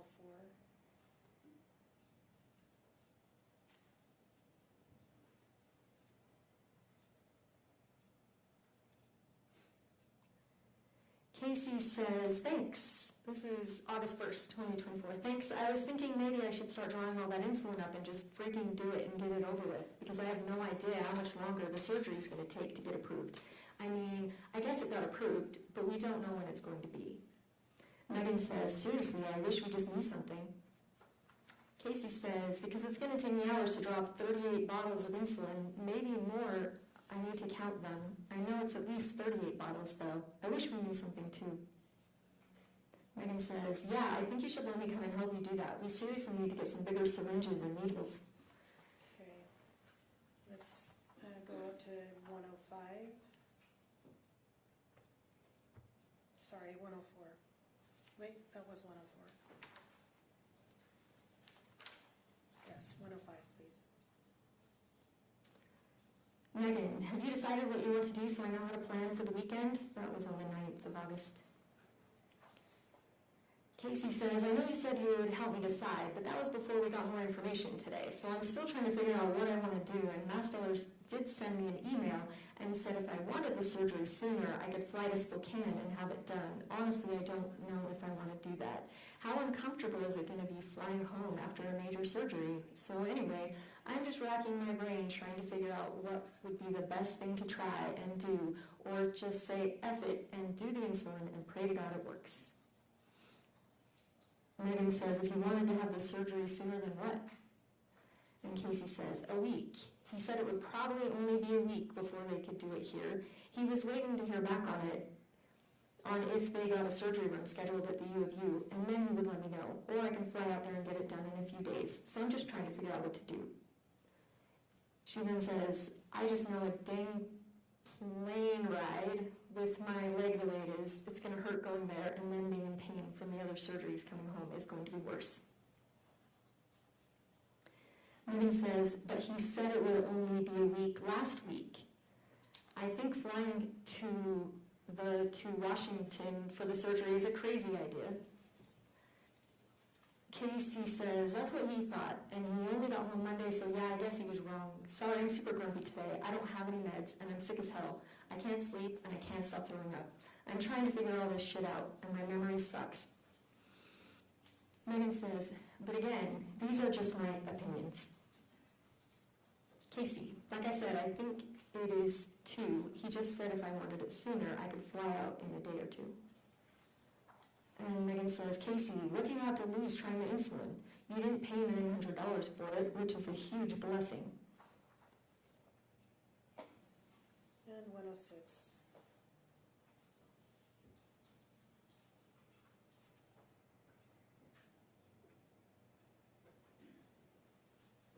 Kacee, this is August 9th, 2024. Maybe I'm overanalyzing this whole situation, but I just know how my body is, and that my body doesn't respond to anything anymore, and I have tried the insulin so many times that I'm afraid it's not going to do anything. I'm stressed out, sorry.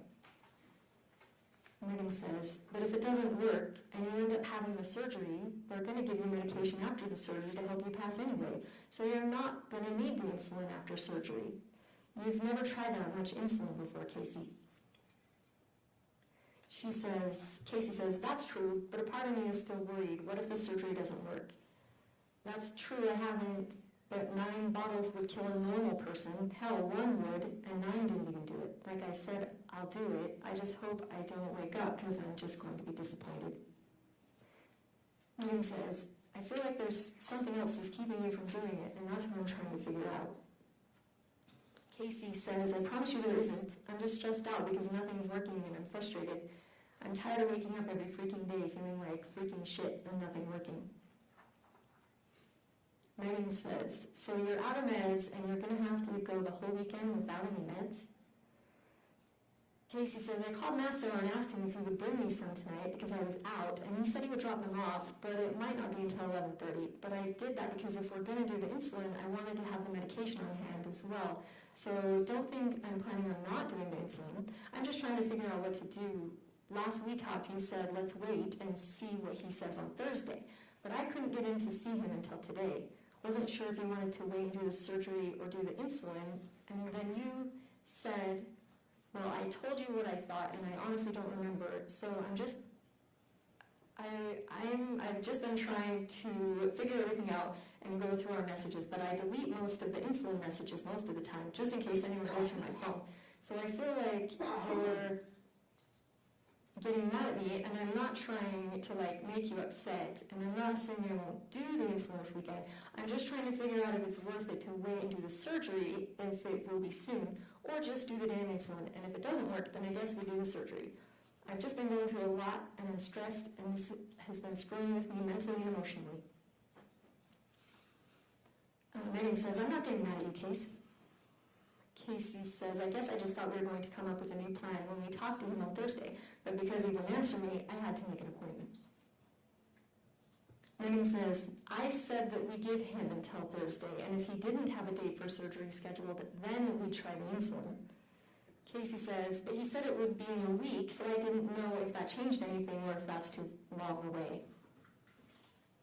Meggan says, but the way I see it is you have nothing to lose doing insulin, because if it doesn't work, then you'll be having the surgery.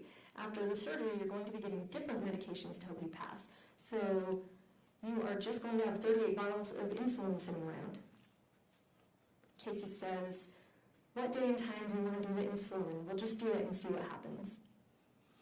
Meggan says, I'm not saying you have to do the insulin, I'm just trying to help you think it through. Okay. Another category of text messages between the two of them I wanted to talk about is ones that Kacee alluded to having attempted to kill herself by suicide, to die by suicide. Did you notice any of those in the course of your review? Yes, there were a lot of those. Okay. Did you find any of them to be accurate as far as whether she had ever been treated for a suicide attempt? I couldn't find any information, no. All right. I want to move to admit exhibits 107 through 114 at this time. So I think we're on 113. I think your last batch was 95 through 112. Oh, I went all the way to the bottom of the page. Thank you, Judge. Is that right?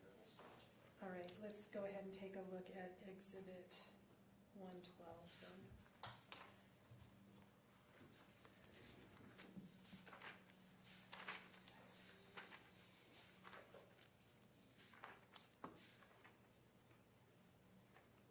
This is from March 29th, 2024. Meggan says, how much short acting did you take? Are you out of it? And then she says, did you take any long acting? Kacee says, I didn't take any long acting, and I was only able to take 2 bottles because I took 4.5 bottles the other day, and then that night I took the other half of that bottle to bring my blood sugar down from all that glucose stuff they gave me, and then I took 20 minutes of long lasting that same night. So I still have 6.5 bottles of long lasting, but I'm out of the fast acting now. Meggan says, well, I'd take a few of the long lasting. And Kacee says, okay, I'm drawing it up right now.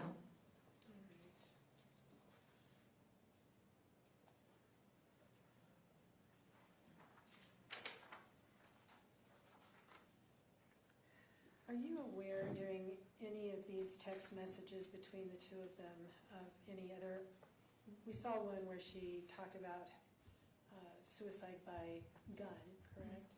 Are you aware of any other messages with any other people that indicated alternative means of suicide? With any other people? Yeah, Kacee and any other people other than Meggan. No. Did you see any messages to an individual by the name of Kristen Clements? Yes. Yes, I did. Can we take a look at Exhibit 163, please?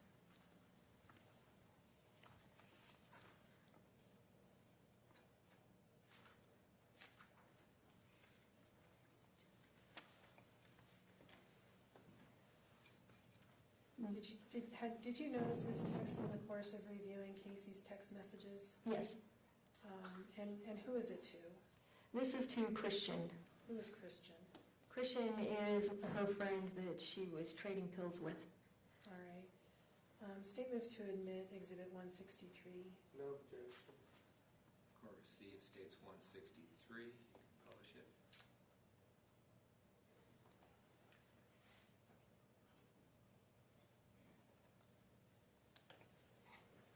All right. Could you read the conversation between Kacee and Christian, please? Kacee says, they don't have fentanyl in them, do they? I know you hate me asking that, but I just know a lot of people that sell the 30s, but they're laced with fentanyl. But if they're not, I would love to get some. And then she says, okay, sounds good. Have we gotten stuff from him before? Sorry, you know me, I panic a little bit because I'm so afraid of people lacing stuff with fentanyl. But if you feel like they're safe, I'm totally good. And then she says, I know, don't judge me, but I get nervous because the IR30s, people lace with fentanyl a lot. And the date of that one was? That's August 12, 2023. In the course of her interviews that you talked about a little bit earlier, do you recall Meggan asking you why she would kill her best friend? She said, in one of the interviews, she said, what motive would I have to kill my best friend, if that's what you're referring to? Yeah, and did any text messages between the two of them direct you to a theory about that? Yes. Why she would do that? She thought she was the beneficiary of a life insurance policy.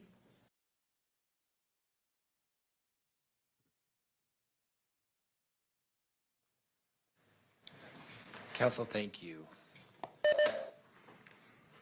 Ladies and gentlemen of the jury, we're going to break for the evening. It is almost 5 o'clock. We put in a good day. Before you leave, might I remind you, you are admonished by the court that it is your duty not to converse among yourselves or to converse with any other person on any subject of the trial. And it is your duty not to form or express an opinion thereon until the case is finally submitted to you. This includes no individual research on the parties, attorneys, or claims. We'll start back up tomorrow at 8:30. You guys are pros at this now. You know the drill. We appreciate your efforts. Cool.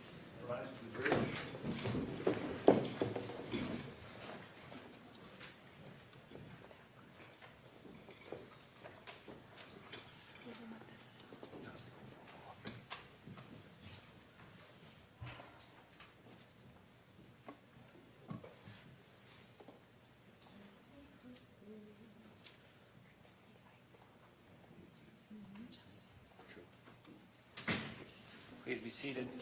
You can sit down. Counsel, you're going to email that exhibit to the clerk, is that correct? I'm sorry, Judge. You're going to email that exhibit to the clerk if you haven't Yes, already? Okay, I'm doing it right now. all right. Anything else we need to cover before we break for the evening? I don't believe so. Not in state. Can't think of anything. All right, we'll reconvene at 8:30 in the morning. Just so you know, I'm going to have a WebEx pretrial at 8:15, so when you walk in, and that's going to be the next 3 mornings, I'm trying to get them in where I can. They don't take long, so when you walk in, I may be on WebEx handling a pretrial. It's only trying to get dates. You come in and just get whatever you need set up, so. The civil case? They're all civil cases, yeah. Has to do They're no due process, no they're rest, really just exciting. money. I'll try to avoid being too disruptive. No, yeah, so just come in and get set up. It won't take long. But I appreciate everybody's indulgence. All right, we'll be in recess.